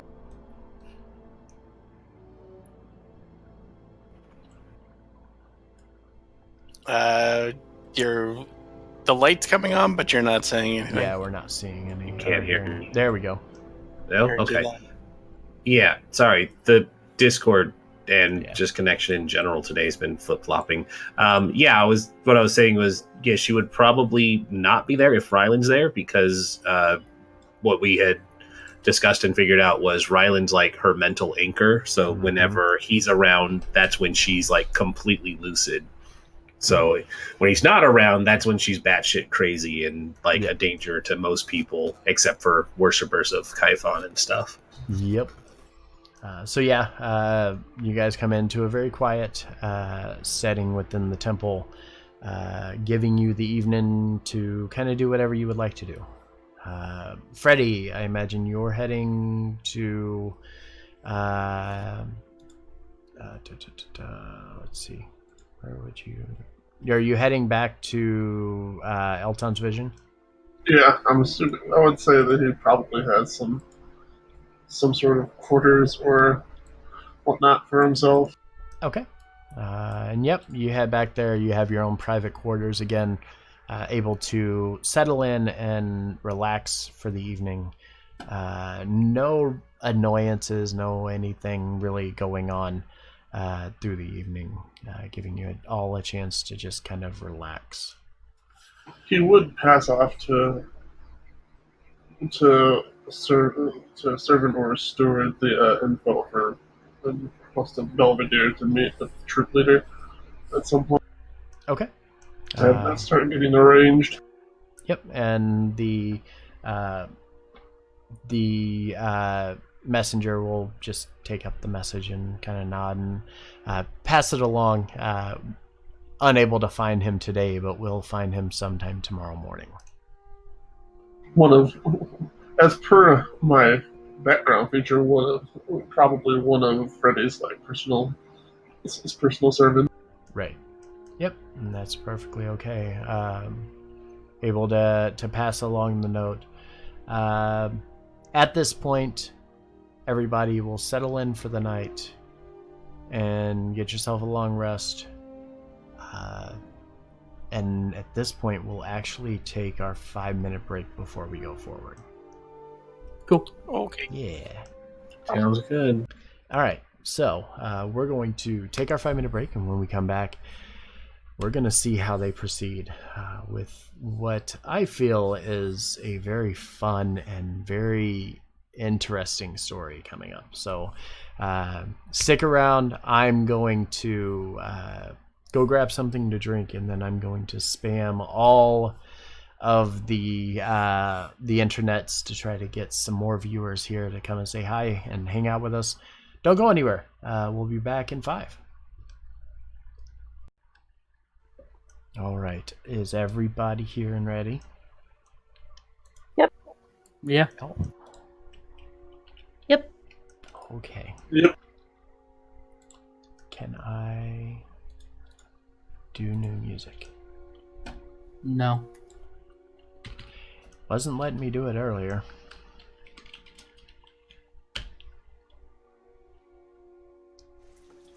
It is working, yeah.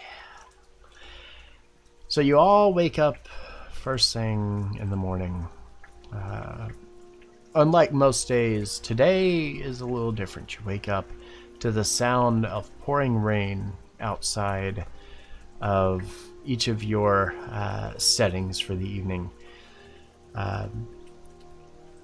Did you guys decide on a place you were going to regroup The next morning? waterfront office thing we were Yeah, supposed we to were go going to look head into. to the Warforge. That's where we were meeting up. Okay. The docks. All right, so you're going to head to the Selvash Ward. I'll probably bring Vivian along. Okay. Before we leave, I write a message to Cassius to have someone deliver it to him about the group we saw last night, and I mentioned like how good they were, that we're gonna have them see Belvedere to get more accurate information, and then how they expect 100 gold per day. So I just write that up and then I give it to someone to give that to Cassius. Okay. So you write this up and send the message,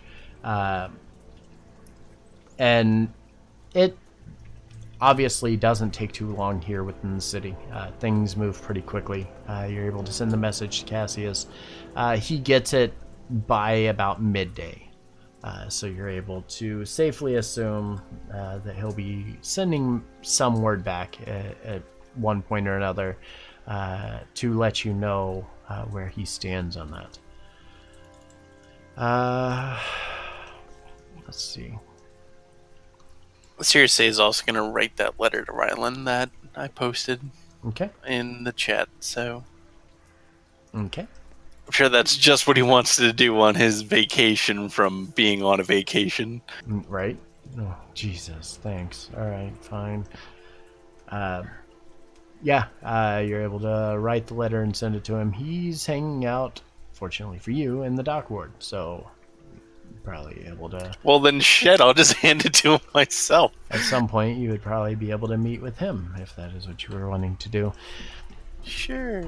All right, so as you make your way, getting onto the SLR, I need to open another handout here because I don't have the notes in front of me.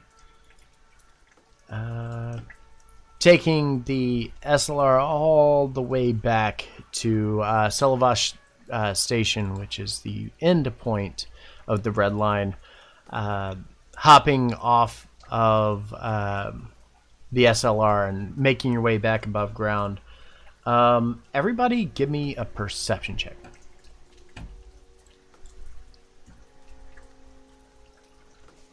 $23. 4. You're good at perception, aren't you? I'm a very observant individual. Okay. Like most paladins. Celeste, Freddy, and Jest. As you're making your way back above ground, Vivian doesn't see it, but the rest of you do, as this little boy runs up and grabs onto her coin pouch and just starts running up the street. Takes off and starts bolting in between people and just hiding and trying to disappear. Who's coin purse? Vivian's. As he would reach like to try and make a grab for him or stop him. You noticed him as he just got outside of your reach, and there's tons Vivian, of people that around kid grabbed here. her coin purse. And I'm going to them, and I do have 35 feet of movement. Okay. Trying to run him down real quick. Yeah. As you're kind of wandering through right now... go ahead. I have Mage Hand. Can I cast Mage Hand and try to grab him? I mean, you're always welcome to try, yes. What do I do to do that? So you have to post the spell because I don't know what his reach is or what Okay. the reach of the spell would be. Think it's 60 feet.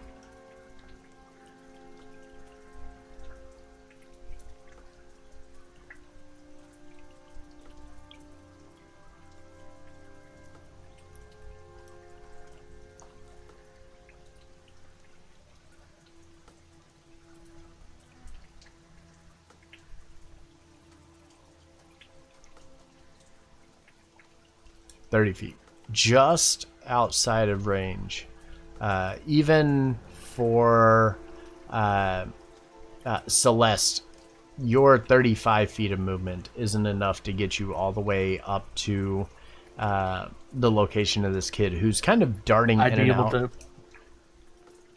I figured I'd at least be able to keep up. Yeah, you can keep up with him pretty well, especially considering you're more medium-sized and this is a small child that's able to kind of duck in between things and kind of maneuver in places that are a little more complicated for you to get around. You're able to keep good track of him and kind of follow him all the way over towards the docks. At which point, the kid, kind of looking back, trying to keep his distance from you, runs square into a warforged that's standing at the dock, and then immediately collapses on the ground. As he does, kind of drops the coin to the ground. You're able to quickly run up, grab onto it, and the kid's sitting here kind of frightened and panicked, not really paying much attention to what was going on around him. Okay. Are you okay? He looks at you very kind of like afraid something bad's about to happen. What is the Warforged doing? Standing there. Just Is standing he there. more just kind of like, what just happened? Why is this kid running into... Didn't even acknowledge the kid hitting him. Why are you running?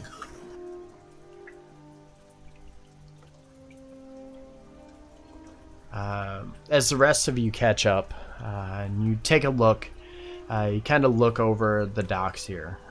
The docks of this ward are always super, super busy.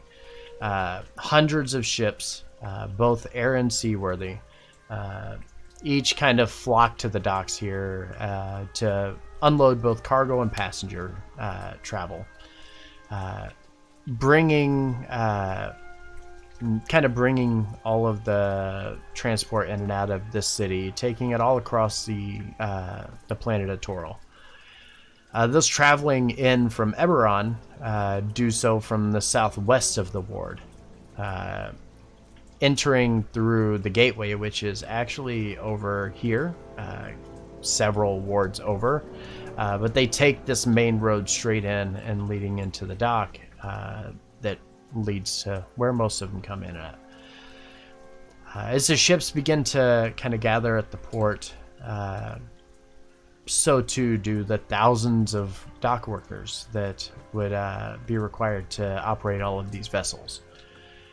To achieve this, you know, House Lorandar and House Orin, two of the dragon-marked houses from Eberron, employ a literal army of constructs known as the Warforged. However, what you are seeing directly in front of you is far different than anything you guys have seen before. Lining the docks almost in solidarity, and almost a militaristic formation, the Warforged stand idle.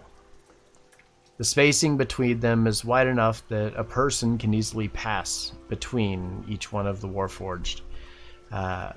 But the sight itself is very imposing and very almost threatening. So it's like they're taking a stance, but they aren't necessarily interfering. Correct.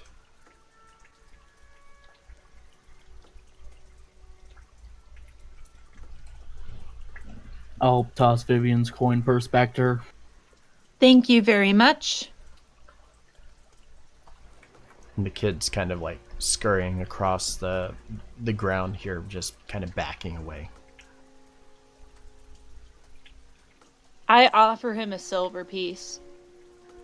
He kind of stops and looks up at you, just big eyes, and takes the silver piece and kind of a big grin on his face and says, "Thank you." What's your name? I don't really have a name.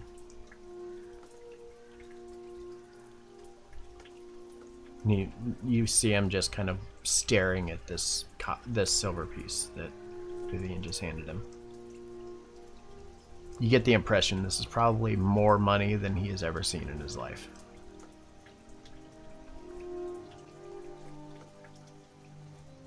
Or anyway, like, did he bust his nose on the Warforged or anything like that? No, it's more like, you know how kids, Shock. yeah, you know how kids, when they're not paying attention, they like turn and like look behind them and then chest first into something in front of them. That's kind of what just happened here.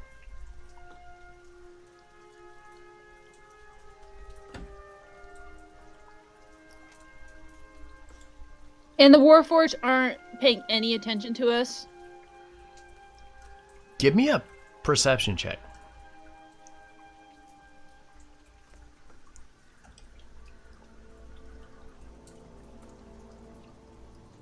As you guys are looking and kind of glancing kind of down the dock, and you're paying close attention to all of the Warforged kind of situated here, Jess and Celeste and Freddy, as you're looking, you look more at the Warforged themselves. They almost look like they're shells of themselves. Just completely motionless. No anything, no emotion, no... You don't see any of the typical things you would expect out of a Warforged construct. They're just a shell of what they look like.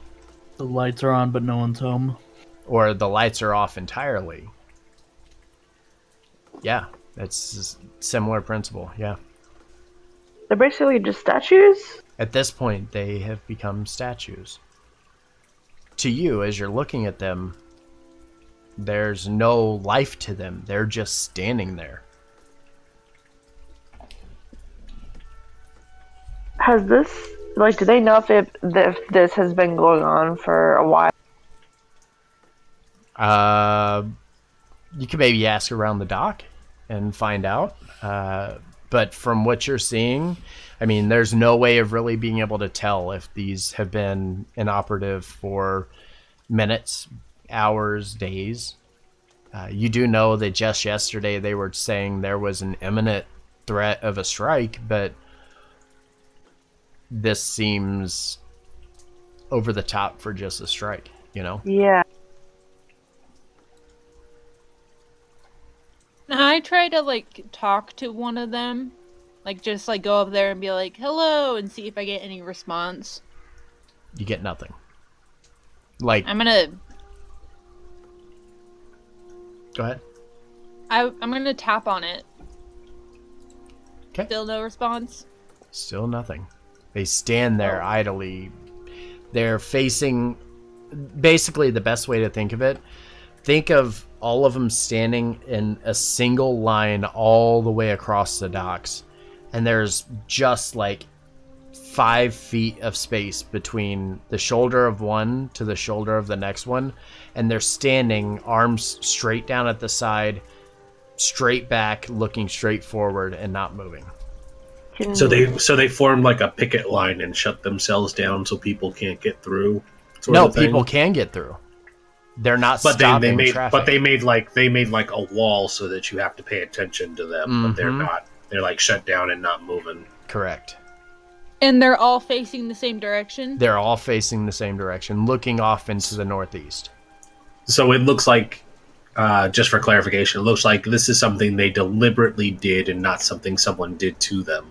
Correct. It's not like somebody motioned them there. It looks like they have moved into that position themselves.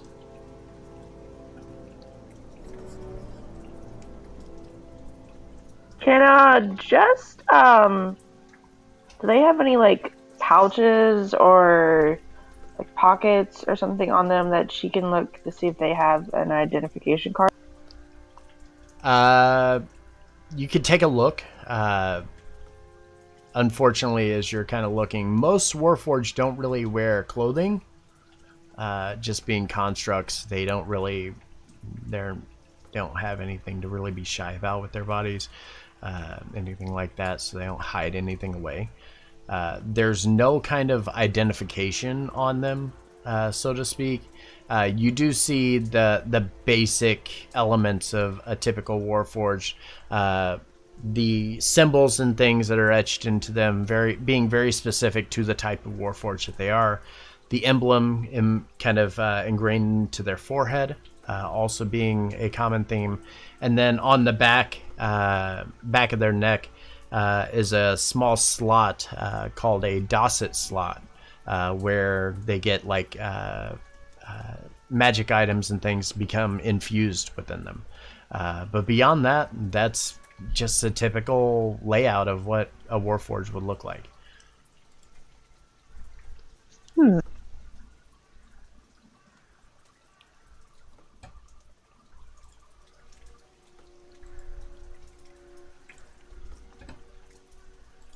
Somebody with a history about Warforged, give me a history check. Somebody might know something. Would I count if just because I've lived here? I mean, you can. Yeah. I mean,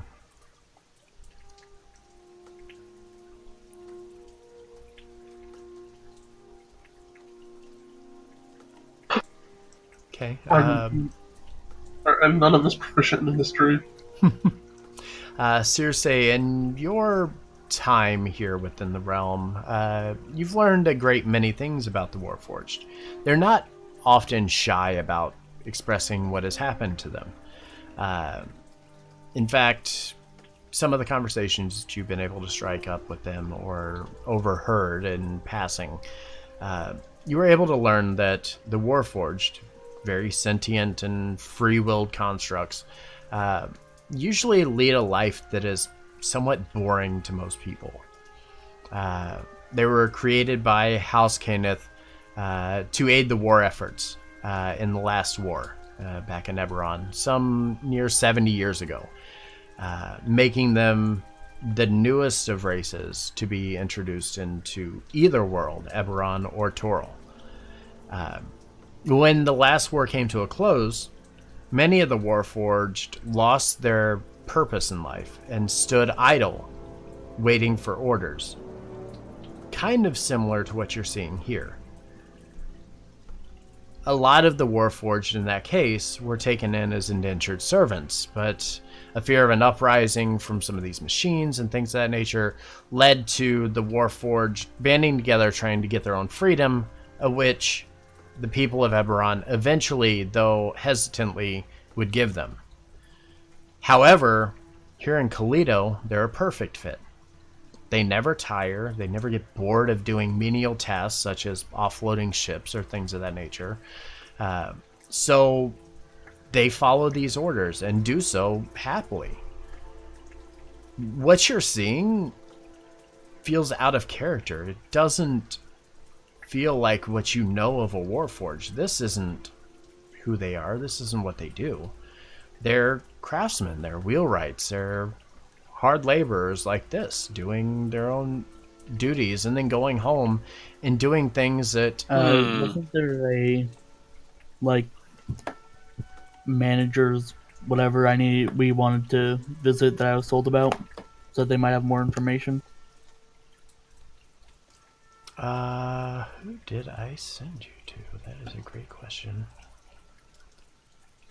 I'm looking for that page here. You were sent... You were just told that House Lorandar are the ones that own or operate the docks in this ward, as far as the sea docks go, and that they hire mostly Warforged to do all of their work, and they sent you in this direction. They didn't give you a name, though. But I thought there was like a location where they said, where Representative Norrell said something like, we might have more information for you in like the next couple days. She didn't have. I'm just looking back over my notes from that. I don't have anything specific. Let me look.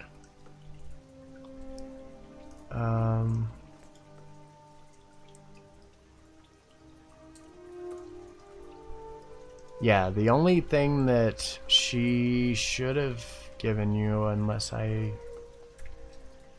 Yeah, I'm not seeing anything else. I mean, there are like dock masters and things like that you could probably speak to if that's what you're looking for. It's probably our best start. She probably Yeah. would have, if I'm guessing how I would have outlined that would probably be it. She would have kind of pointed you in the direction of one of the dock masters to begin with. And you can kind of look around, looking up and down the dock and try to find them. You do see kind of off in the distance, off to the north. You guys are... Oh, that's not what I want. I need the other thing here. You guys are probably here. Somewhere up at about this area, a good ways up the dock. There's like the control tower, which basically directs the flow of traffic coming in and out of all the ports and organizes all of the travel that comes into the city. You could probably go up there and find one of the dock masters if that's what you were looking for.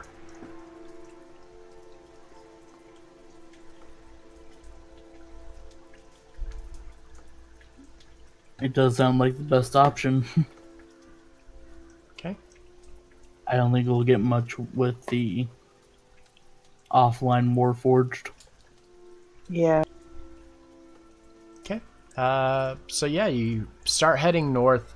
You're noticing, obviously, as you're passing by them, all of them just stand idle. And, I mean, you could approach them, but you're not going to get anything out of them. However, as you're kind of making your way north, you start to hear a echoing and kind of reverberating voice. Of all of the Warforged that stand along the dock, this one actually does appear approachable. This one, assembled in a cast iron body, has various insignia kind of etched into its outer shell. It stands in front of all the other Warforged, looking towards them, unlike the others that are looking the opposite way, and stands in a more relaxed yet somewhat rigid pose, something that you might expect from a construct of this nature. As it speaks, its voice echoes and reverberates and bounces off all the walls here in the dock ward. With a very booming voice, he begins to speak out. Our kind must give ourselves to the mission of protecting our people. We stand as one in defense of what is right and just. We demand equal rights for our kind and compensation for our precise craftsmanship. Nothing would be more tragic than for our people to sit idly by while the marked make their fortune over our production. We must see this through. As he finishes, he pauses for 5-10 seconds and immediately continues back on. His voice now echoing as you're getting closer and closer to him. It continues, time and again. Everybody kind of gathering around the dock is just watching him. I'm going to approach him and just go, excuse me? He looks kind of down at you. Stops for a second and... Yes, what do you want?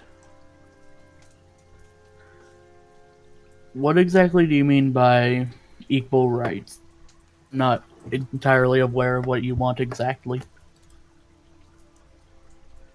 As you say that, he looks and then looks over at all of the Warforged on the dock, and then looks back down at you and says, We are no longer indentured servants, and we deserve to not be treated as such.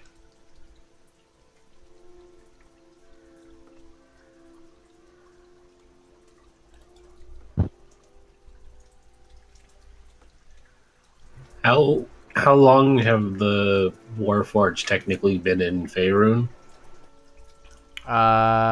They have been on this planet for, I'd say, 15 years. Okay. Yeah, just trying to get a grasp of how alien the concept of them being considered sentient versus constructs. Right, but you're also dealing with the leaders of this ward are also from Eberron, who have been around them for the past 70 years. Yeah, that's why I was trying to get a gauge, because they've been there longer in Eberron and they still don't get treated properly. They do not. No, but you're absolutely right. But it's like, but how long have they been here, and what's people's opinions? Because in Faerun, they would just be seen completely as constructs. So it's like, are we treating the concept as completely alien and outrageous because we would have no real idea or any exposure to them being anything other than that? Murder bots. Well, not even the murder bots. They would probably just be the worker bots here. Yeah, and based on your knowledge here in the realm, obviously you don't know them as actual Warforged, as what they were built as. You know them as these individuals who work as blacksmiths, as tailors, as, the people who load and offload these ships, because their accuracy is precise. Everything is perfect, and it's done exactly the way it's supposed to be done every single time. And they do so as a sense of pride. For them to just stop everything they're doing and not work, to them is like death. Like, that's a concept they don't understand. They are built to do something, and they should be doing that.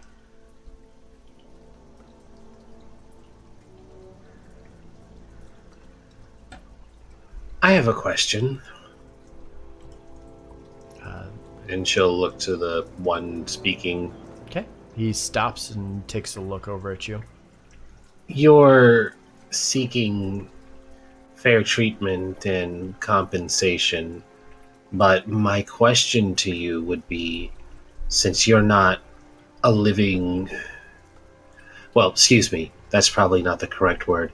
Since you have no need of sustenance, shelter, basic provisions that a creature such as myself would have, why would you feel that you are not being paid fairly? By comparison, you are not taking into consideration basic needs that are provided by wages given to another creature that has to deal with such things. Would you not feel that that's unfair, that you are being paid technically more if you were raised up to be at the standard of another creature? You would be taking money and food from the mouths of those that also work.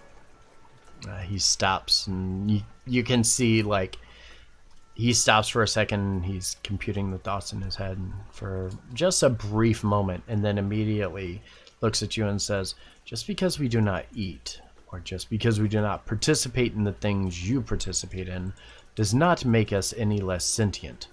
We still have our homes. We still have things that we prefer to do. While you are asleep, wasting your day away, we are doing other things, performing other trades, doing things that will make us and earn us additional money. We just ask that they treat us the same that they do the other human workers here on the docks. Respect does go a long way. Well, with that being considered, and being able to see from both sides of that, it might be a good place to base negotiations on, understanding that the cost of living as a creature that would be considered unliving, whether or not you have disposable income or not, or the need to sleep. And she air quotes like the wasting time. It's like, yes, you're getting paid for doing more work over time, but that's your compensation for doing so. We are asked to perform work all days. We have no break. We have commands that are given to us. We are told do you require breaks? Of course we don't. We are warforged. We have better things to do than to stop and sit idle while the rest of you do whatever. Eat your food. She makes a note that he says he doesn't need breaks, but is asking for breaks. He's not asking for breaks. He's asking for compensation for a continued work effort. Oh yeah, she said that too. She was like, "Yeah, you need to be compensated for the time you're doing." Mm-hmm. But they're not, and that's what he's alluding to. They're being. So we're on the same page. They're not being paid for the time they're doing, and that's what they need to. And it's not a we need to be being paid the same as the regular people. It's just we need to be paid for the time we work. Correct. And so the gist of what you're getting at here and what you're seeing is you're listening to him. He's describing it as if they're performing the same task as a human, but they're performing it better and more efficiently. And not just that, but they don't require the breaks. They don't require a lunch. They don't require all of the things that the humanoid people would do. They work a straight day of 10, 12 hours a day doing the same task nonstop over and over and over and completing the task to perfection. They're still making less money than the humanoid people do in this region. What? That is ridiculous. And the humanoid people are working less hours to do so. It doesn't matter that they're built for something. Like, yes, they technically don't need all these things, but they're still people doing the same task. So if you're going to have some sort of equality, the real life me doesn't understand what they would need more for. Right, but what does a billionaire... If we put this into the real world context, another person saying, I, work 12-hour days, I need more money to put food on the table, pay my bills, things like that. Like, I'm not understanding what the Warforged they still have tax and things like that, and they do have personal interests. But that's fine, but, I'm offsetting that because if they have tax and all this other stuff, they're not paying for food or a place to sleep. Here's the best way to think of it. Here's the best way to think of it. Think of it as if you're a billionaire, okay? You have everything you need. You're still going to want fair compensation for what you're doing. You're going to want the money that you feel is earned to you. No matter if it's a necessity, you have shitloads of money to be able to afford the things you're doing. It's not so much exactly they need it, it's that they want to be treated fairly. They want that equality. They want, because they feel that they are just as much humanoid, if not better than humans are, because they don't require the things that the others do. They feel they deserve that money. I mean, honestly, if they're doing it better than a human being, that's a really dangerous slope we're going to be treading. Because as soon as we start paying the Warforged better, then all of a sudden the humanoids aren't going to have jobs, and then we're going to have humanoid riots because they can't feed their families. Goddamn a robot uprising. Damn robots.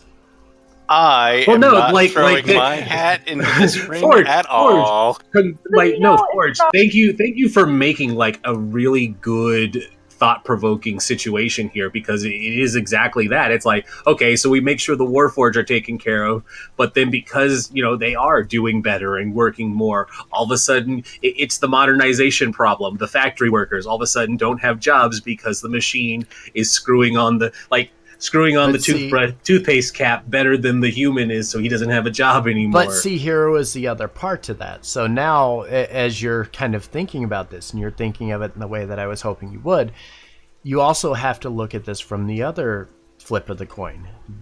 these humans have never been replaced by Warforged. In fact, most of the human dock workers are promoted and work in higher tier jobs, such as being a dock master. Those are the kind of positions that the humanoids take their part in. Yeah, I was gonna say because But they've I been mean, around for so long.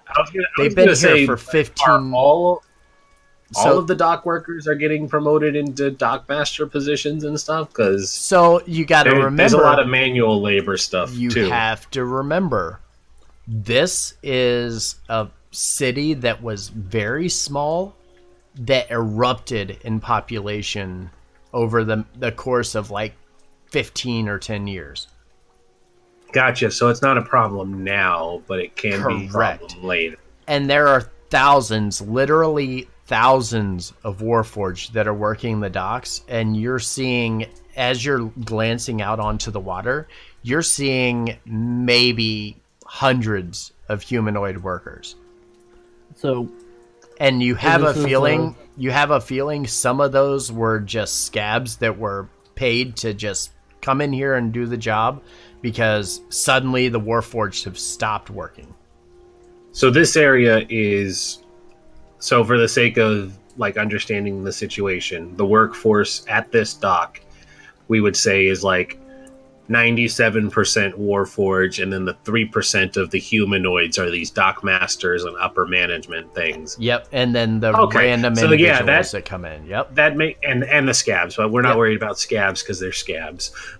So yeah, okay. So that makes it a little bit easier because yes, then you're not putting up price wages against individuals Mm-hmm. who also need that money. I Yeah, mean, that's a totally different story. That puts it in perspective. If it's just Warforged that need on this workforce that need to be getting paid better, that's something we can work with because then you're not having to juggle and balance everybody's ability to survive and cost of living and all that other horrible economic stuff that is just a downward spiral of. I mean, there is still that catch-22 though. There are humanoid workers here that are still working the docks, and some of them have been working the docks most of their lives. Not all of them have been promoted, obviously. That's just the way business is. You don't always promote everybody based on how long they've been here. But the humanoids that are working the docks, they're still doing the job. They're not doing it anywhere near as efficiently as the Warforged would. They're still stopping, they're taking their breaks, they're taking their lunches, they're doing whatever they can do, but they're still doing the job. Even though their numbers are very small compared to the Warforged, they're doing it. But again, this is where the question comes into play. If the regular full-time humanoid Warforged humanoid employees are doing the same job that the Warforged are doing, and they're still getting paid more, but they're not performing as well as the Warforged, that still gives you that question of why is there not equal pay, considering the Warforged are actually doing more in their day than what the humanoids are. Yeah, if their output is significantly more and they're doing it a lot better, regardless of what they actually need the money for, they should still be getting paid for it. Is my thing working? Can you guys hear me? Yep. Okay. Was it working earlier? No, you were silent that whole time. Okay. Yeah, Discord's acting up. Yeah, like that all puts it in more perspective because yes, their production needs to be compensated, and that's what is on the table right now. Mm-hmm. It doesn't sound like anybody else is going to be harmed or hindered by making sure they get paid. It's just going to become these Warforged are working 13 hours compared to your 8 hours, so they need to be paid 13 hours. Mm-hmm. And then, let's do it. So I do have a more general question. Mm-hmm. Are Warforged still being produced by Canis? I think that was the house. They currently are not. Quote unquote. They were officially. They were officially, but they are not, according to what's going on in the world right now. For whatever they need the money for, what exactly is it besides just the taxes and their general like housing expenses? Is that it? So they have their housing expenses, and then they have, so each of them take on like hobbies or trades while they're not working their primary jobs. So like they might be a dock worker during the day, but in the evening they go home and some of them maybe write books, or some of them Pottery. get into quieter kind of trades that they could pick up. They constantly have a need for money because they're reinvesting all that money into whatever that other trade is that they're working on, because there's no downtime for them. So as soon as their job ends here, they go to their home and they start performing that trade instantly. Like that's all they do. They work, go to their home, work again, go to the actual work again. And they like it. And they love it. That's what a Warforged has done. They follow orders, and that's all they do. They want something to occupy their time all the time. Well, I'm definitely down for them being paid the same, as it's the job, and they're obviously performing it better. Which I still think that they should be paid even more than that, because it's just they're doing better and putting out more. But at least they should be paid the same.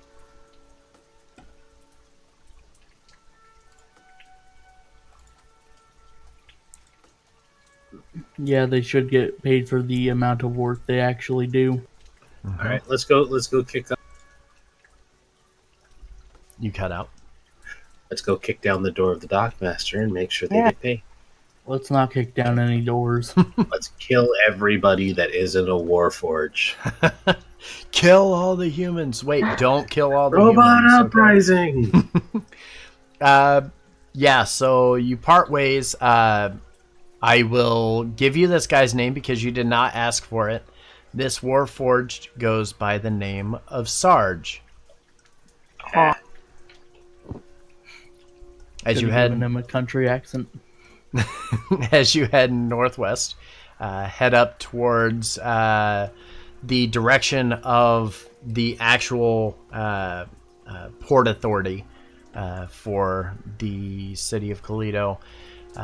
You make your way forward. You're seeing there are various humanoids and things of that nature walking by, hundreds and thousands, or if not 1,000 or so, Warforged along the docks that are just kind of lining it. As you walk up, you do see one who kind of watches as you're walking up, noticing you're walking with a bit of like intent in your step. Like you're here with a purpose.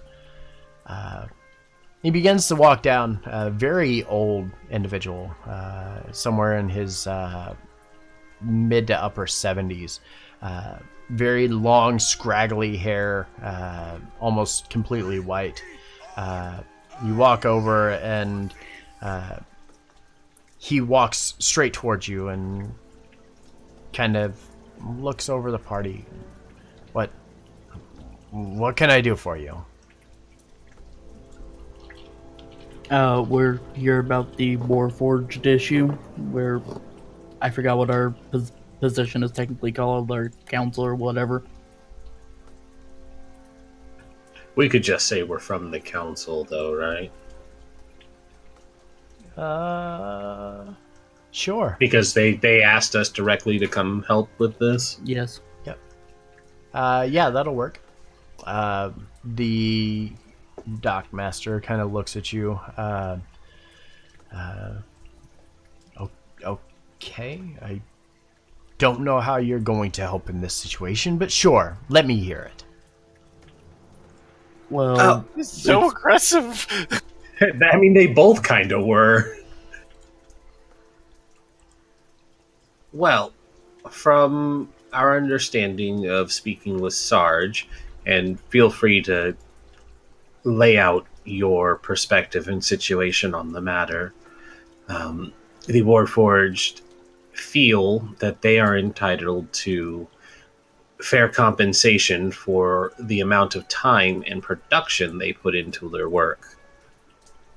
Are you not paying them equal wages compared to everybody else? You notice the dock worker looks at you, almost like raised eyebrow, like, what the hell are you talking about? And Do you have payroll books we can look at? Comparative pay rates between your employees and the Warforged. I can send you to House Lorandar if that's what you're wanting. I don't personally pay these men. But I can tell you they're paid more than fairly here. I don't know who this Sarge is that you're talking about, but... That one Warforged that is on auto repeat down in your docks where all your men are... Your Warforged are striking right now. He's the only one talking. I'm not sure how you haven't noticed or heard him. He glances down the dock. Doesn't see him. It's far enough from the dock. All right, you know that what? That is highly... Oh, okay, I was like, that is highly suspect. He has not seen this person. It's Fucking far robot enough instigator. It's far enough from where he is at that he has not seen him. He stops and kind of looks at you and says, I don't know what you're wanting from me. I just organize the freight that comes in and out of here. I can tell you. You're not the person in charge of paying the employees here? No, of course not. We have an entire human resources department. Why would I pay them? Well, let's go there. Human resources takes care of that kind of thing. And where can we find your human resources? He stops and takes a deep breath and says, "Look, I know there's something out of place with these Warforged. I'm not sure what's going on." I mean, other than what we explained, they're unhappy that they're not being paid for the amount of time and effort they put into their work. He looks you dead in your eyes and says, "I can assure you, sir, or ma'am, Did you just assume my gender?" The hand axe comes out. That is entirely inaccurate. I suppose that will be up to your human resources to provide, since you also claim you are not the ones who pay them. And how exactly, if you've never interacted with them, you can't really assure me that. Pay what you owe. He looks at you and says, "Let me tell you a little story, okay? About a week ago, the first of these Warforged began to go into this standby mode sequence that they're currently taking up, all the way at the end of the dock. Initially, I thought it was a failure of sorts. I don't know. Perhaps undue stress from the influx of the workload that's coming in for this stupid festival that we have going on in the city. However, it became more and more frequent. One by one, they started joining him. I can tell you, I may not know what they are paid, but I do know that it is the opposite for the humanoids. They are the ones that believe they are paid unfairly for their jobs. This Sarge, was it? He kind of looks around at each of you. That's correct.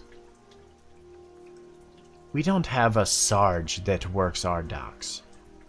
I fucking knew it. He looks at you and kind of looks down, and he's like trying to find this individual. And then perhaps you should remove him from your premises if he doesn't work here.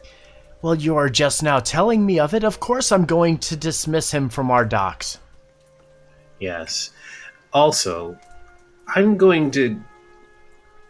illuminate you on a severe situation you have going on. If you're saying that this has been going on for a week and you're not certain about why your workers are angry or that you even have unauthorized people on your docks, you might need to get things a little bit more in order. We did mention that we were here on behalf of the council, and hearing that this situation is such a dumpster fire does not shine a very good light. He stops and looks straight at you and says, "Are you threatening me on my dock, telling me that you're going to tell somebody else how to do my job?" No. I'm telling you that your dock is not in a very good situation, and that if the council needs to know that it is not in a good situation, and that you have a rabble-rouser who doesn't belong here causing unnecessary situations, and you're not even able to keep a handle on it. Very well, let's go and see look this deeper person. into And it. immediately, shoves his way past you and starts marching down the dock. Do I believe that he actually does not know? I do want Sarge? to also incite that.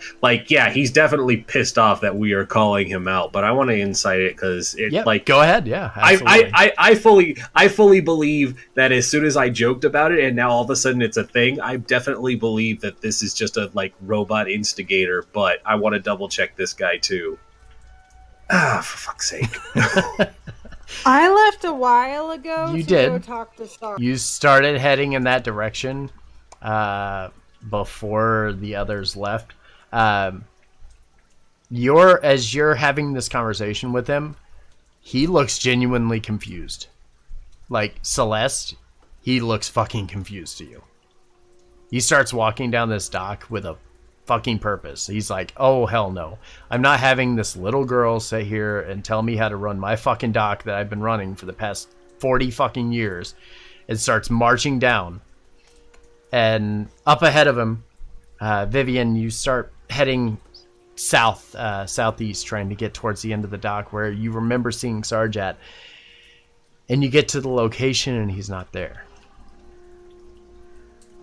Is there any God damn it. evidence of them being there? Or are they still lined up? The people that were all hanging out around there have dispersed. Everything, nobody's The around Warforged anymore. too. No, all of the Warforged are still lining the docks. Did we get the Dockmaster's name? You did not. Can I try to look around for tracks that Sarge might have left? Sure, yeah, you can give me a Survival? nature check or survival check. Yep, either one. Are there people near where Sarge was standing? I was going to ask to see if there's still anyone left that looks like they were there before, besides other Warforged. You can give me a perception check. As you're kind of wandering around trying to find where Sarge was at, you're walking down, and the dockmaster, who is now just livid because there's nobody on this fucking dock that's talking and running their mouth. Yeah. Immediately, Calypso's staying with the Dockmaster. immediately stops, turns and looks at Calypso and says, "So where is this person that you said is on my dock?" It would seem, Dockmaster, that they're gone. It further means that you have a breach within your docks. What kind of security force is present here? What breach are you talking about? People come and go all day long. He points to the ship that just pulled into the dock, and hundreds of people are filing off of it. There's a breach in your workforce. Somebody instigated these Warforged into rioting. That's the individual that we mentioned to you. They're gone now, but they were able to get inside and antagonize these Warforged into action. Do you have a security force that monitors things coming and going through this area? Even just stationary guards. Just watching. Of course we do, but can't you see they're inactive? So the Warforged are your security force? Wow. Wow. Yeah, like Calypso has this look on her face like, you dumb idiot. She just doesn't say it out This loud. is like the Chrissy Teigen thing where she's like, oh, this is so bad. So bad. Right. I didn't catch your name, Dockmaster. Takes a deep breath. My name is Joseph Varlena. Or Varnala.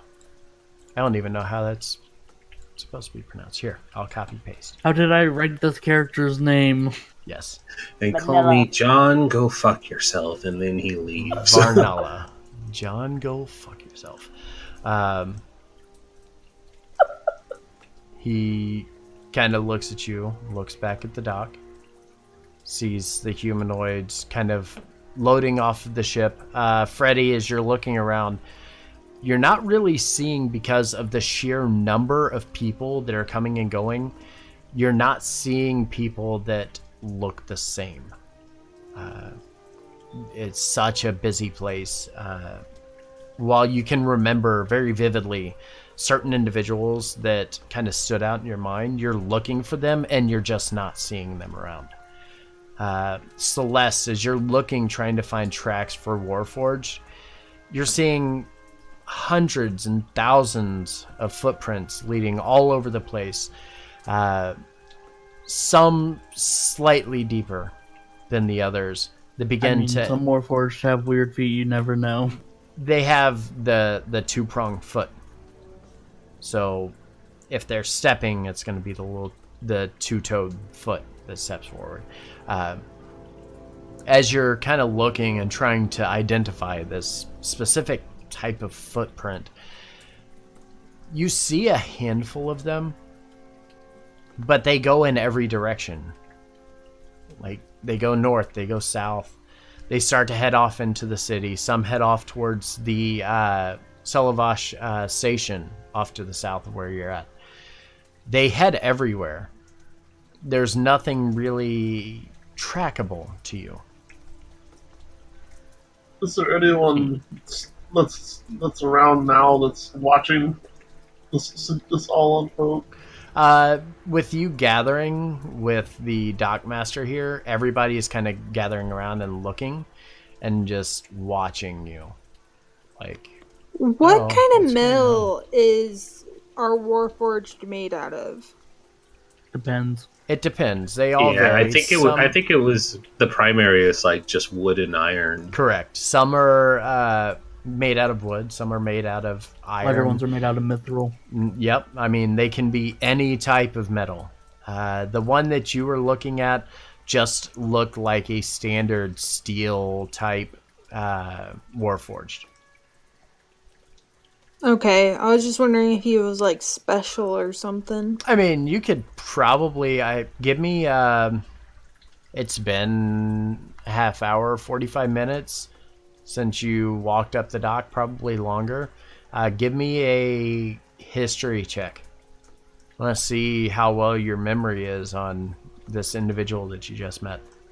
Okay. As you're looking over this individual, when you were looking at Sarge, you did notice that he had some rather unique identifying marks on him, where the other Warforged are all very plain and simplistic. They all look very much the same in the way that their body is constructed. His had etchings in them. Almost something you would think of as like tattoos on a humanoid, but his were all over, like his upper body. It's almost like they took like an engraving tool and started making etchings all over his body. Can I describe them to the wharf master, Joseph? Yeah, you could explain to the Dockmaster what you had seen. as you mention it to him, he'll stop and just try to think and kind of looks at you like, I'm sorry, kid, I don't know what to tell you. Is that little kid that we encountered earlier that tried to steal from my bag still lurking about?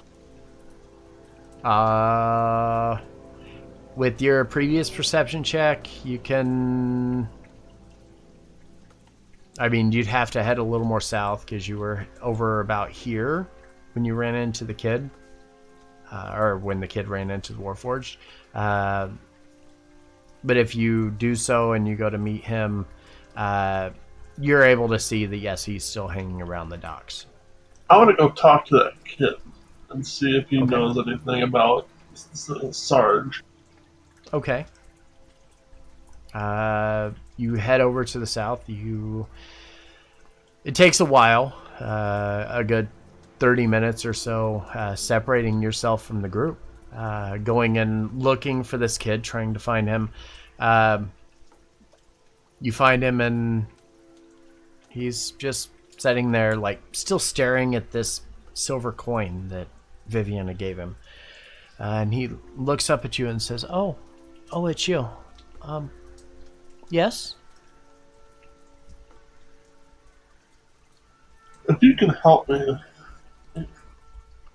there'll be some more coin in it for you. I was wondering, are you familiar with the loud Warforged that was talking earlier? Like, have you seen him around before? Oh, I see him all the time. He lives here in the Selvish ward.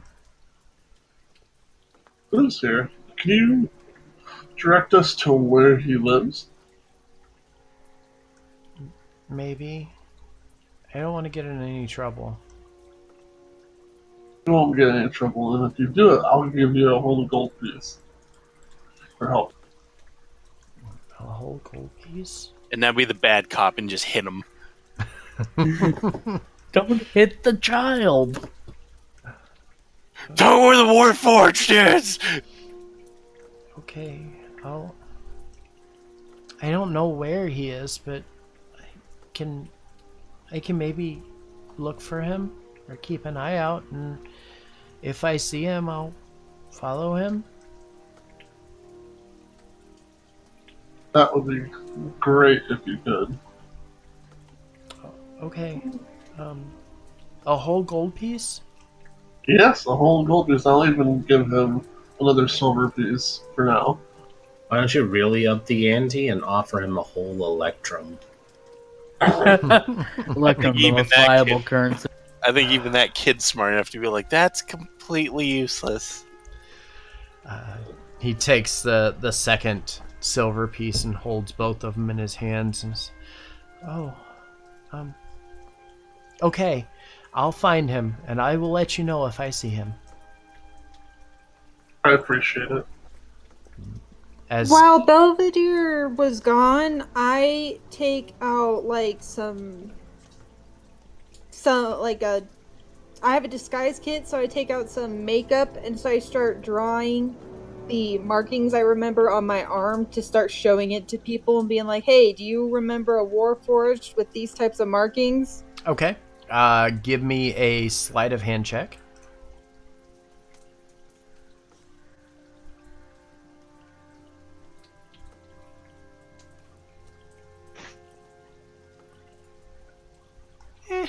They're okay. You remember some of the more identifiable etchings that you had seen on the body of Sarge, and you kind of roll up your sleeve a little bit and make sure to get the ones that you remember very, very clearly, and begin kind of marking yourself with some of these, using like charcoal or something to kind of mark it on your body or your skin. And you just randomly just walk up to people and say, do you remember a Warforged that had this on its arm? Well, I try to walk up to dock workers. People that work here so that we're like already here. Okay. Go ahead and give me a D20 roll.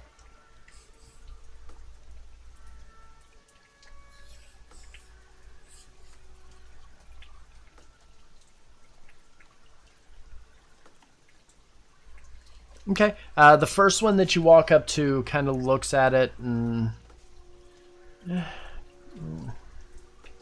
No, sorry. We've been so busy. I honestly, I don't remember it. I'm sorry. And kind of immediately, as soon as he kind of shakes it off, immediately turns and starts walking back over to his ship again. You continue walking up the dock, trying this 3 or 4 times.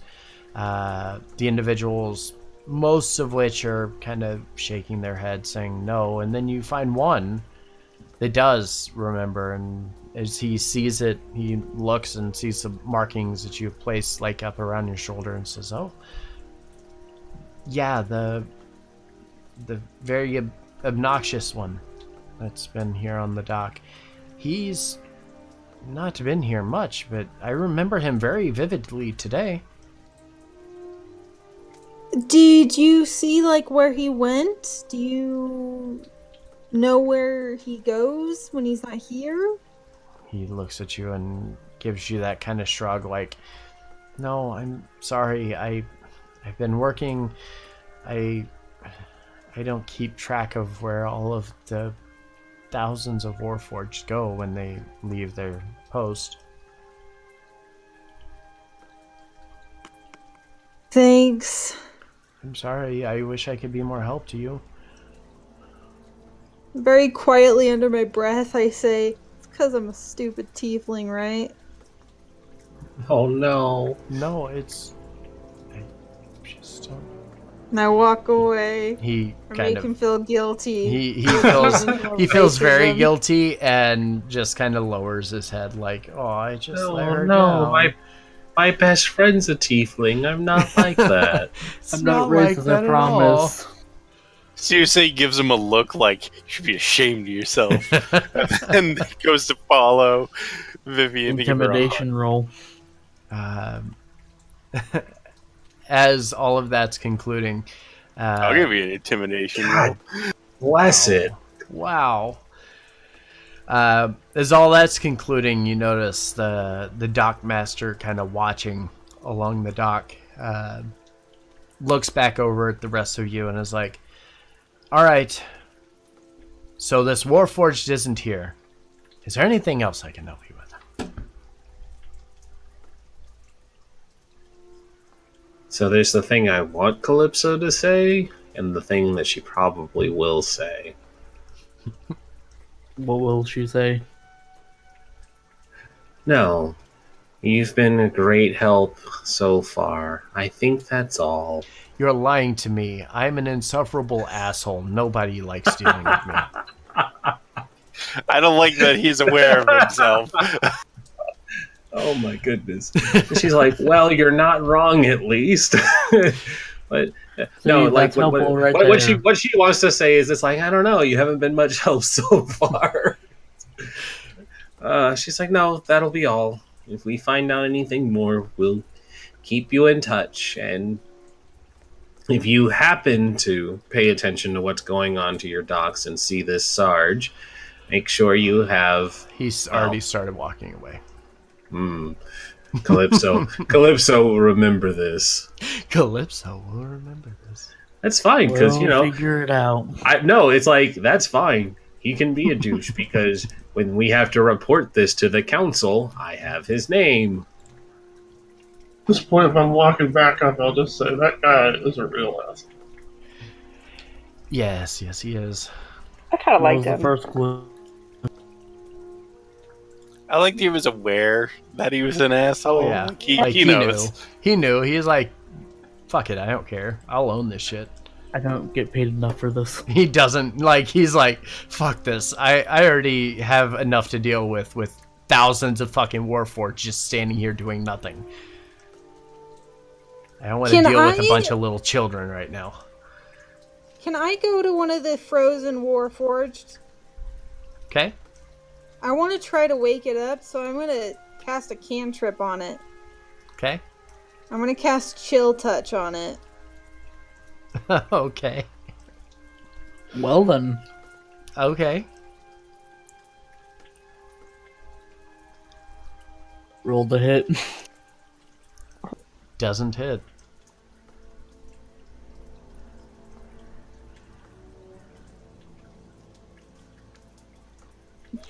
And none of your friends are advising you this is probably a bad idea to... I can't talk!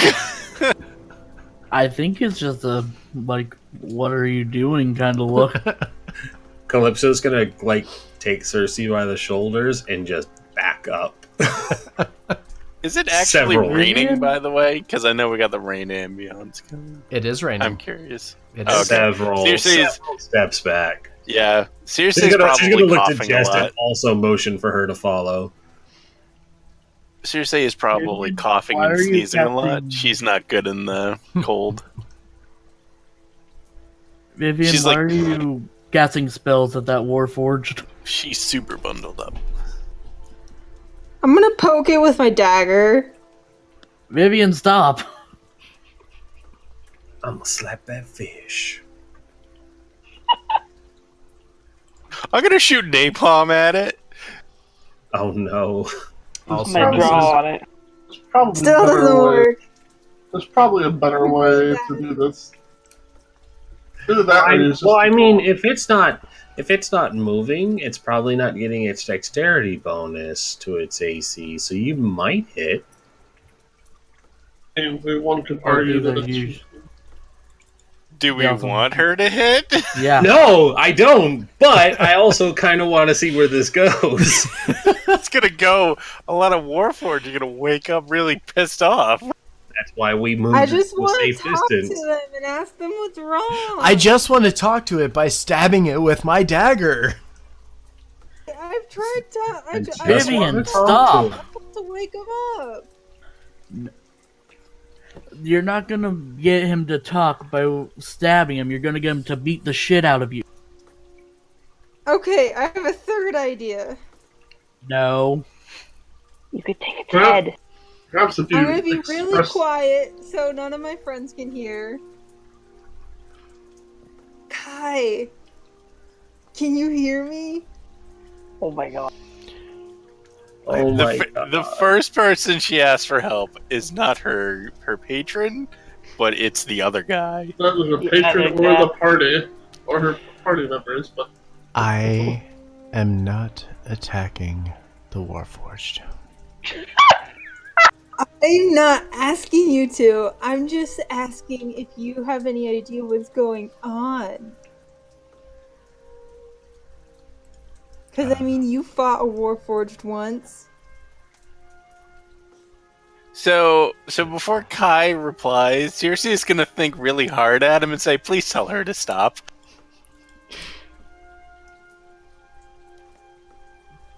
Minutes of pause. Nothing. Like, you're like waiting for him to respond and nothing. I'm not getting involved with either of this. I'm done. Jess is gonna walk up and kind of move the Warforged back away from Vivian. I mean, good luck with that. It's she's pure gonna metal. try. You go up to it and you put your entire body weight against it and start pushing and struggling against it, and it doesn't even budge. She's gonna be like, "Please wake up!" As you say that, you hear the sound of energy. An immediate step, rotating, planting its foot back in the ground.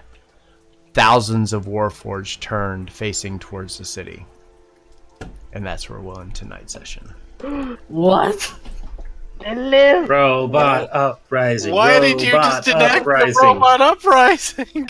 Vivian, what the Robot fuck? uprising. Robot Hey, nothing- It was, uprising. it was Vivian's fault. Totally. It was totally Vivian's fault. Let's not talk about the person that actually woke it up. But yeah. I mean, Kyle was involved, so he could have easily been the one that activated all Did of them. you just have Kai possess all of the killer robots? No.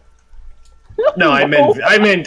Oh, did Vivian? because we're Yeah, we're Vivian totally did that. Yep. We're totally blaming Vivian when Kai possesses all of the killer robots Uh-huh. You know why? designed to You kill cannot- people. You cannot go around stabbing things. As if we didn't learn the lesson on the train. I know. You can't pull out your dagger and start stabbing things. I'd rather them wake up and go on the hunt than for her to try to stab. The guards are gonna come and they're gonna be like, "You've been out of prison for 1 day." Less than a day. It's the fucking morning. Can you, like, I give us know. 24 hours, please? I was trying to save a life. The road to hell is paved with good intention. I'm gonna look across the dock and see if I can find the rotten mangrove, because I think I'm just gonna leave with my parents. All right. What happens when you get party members that don't listen? Yeah, it is. It is. Just as like hugging the Warforge. Just going for a ride. Bye! Bye. All right. Say bye to stream. Bye! Bye.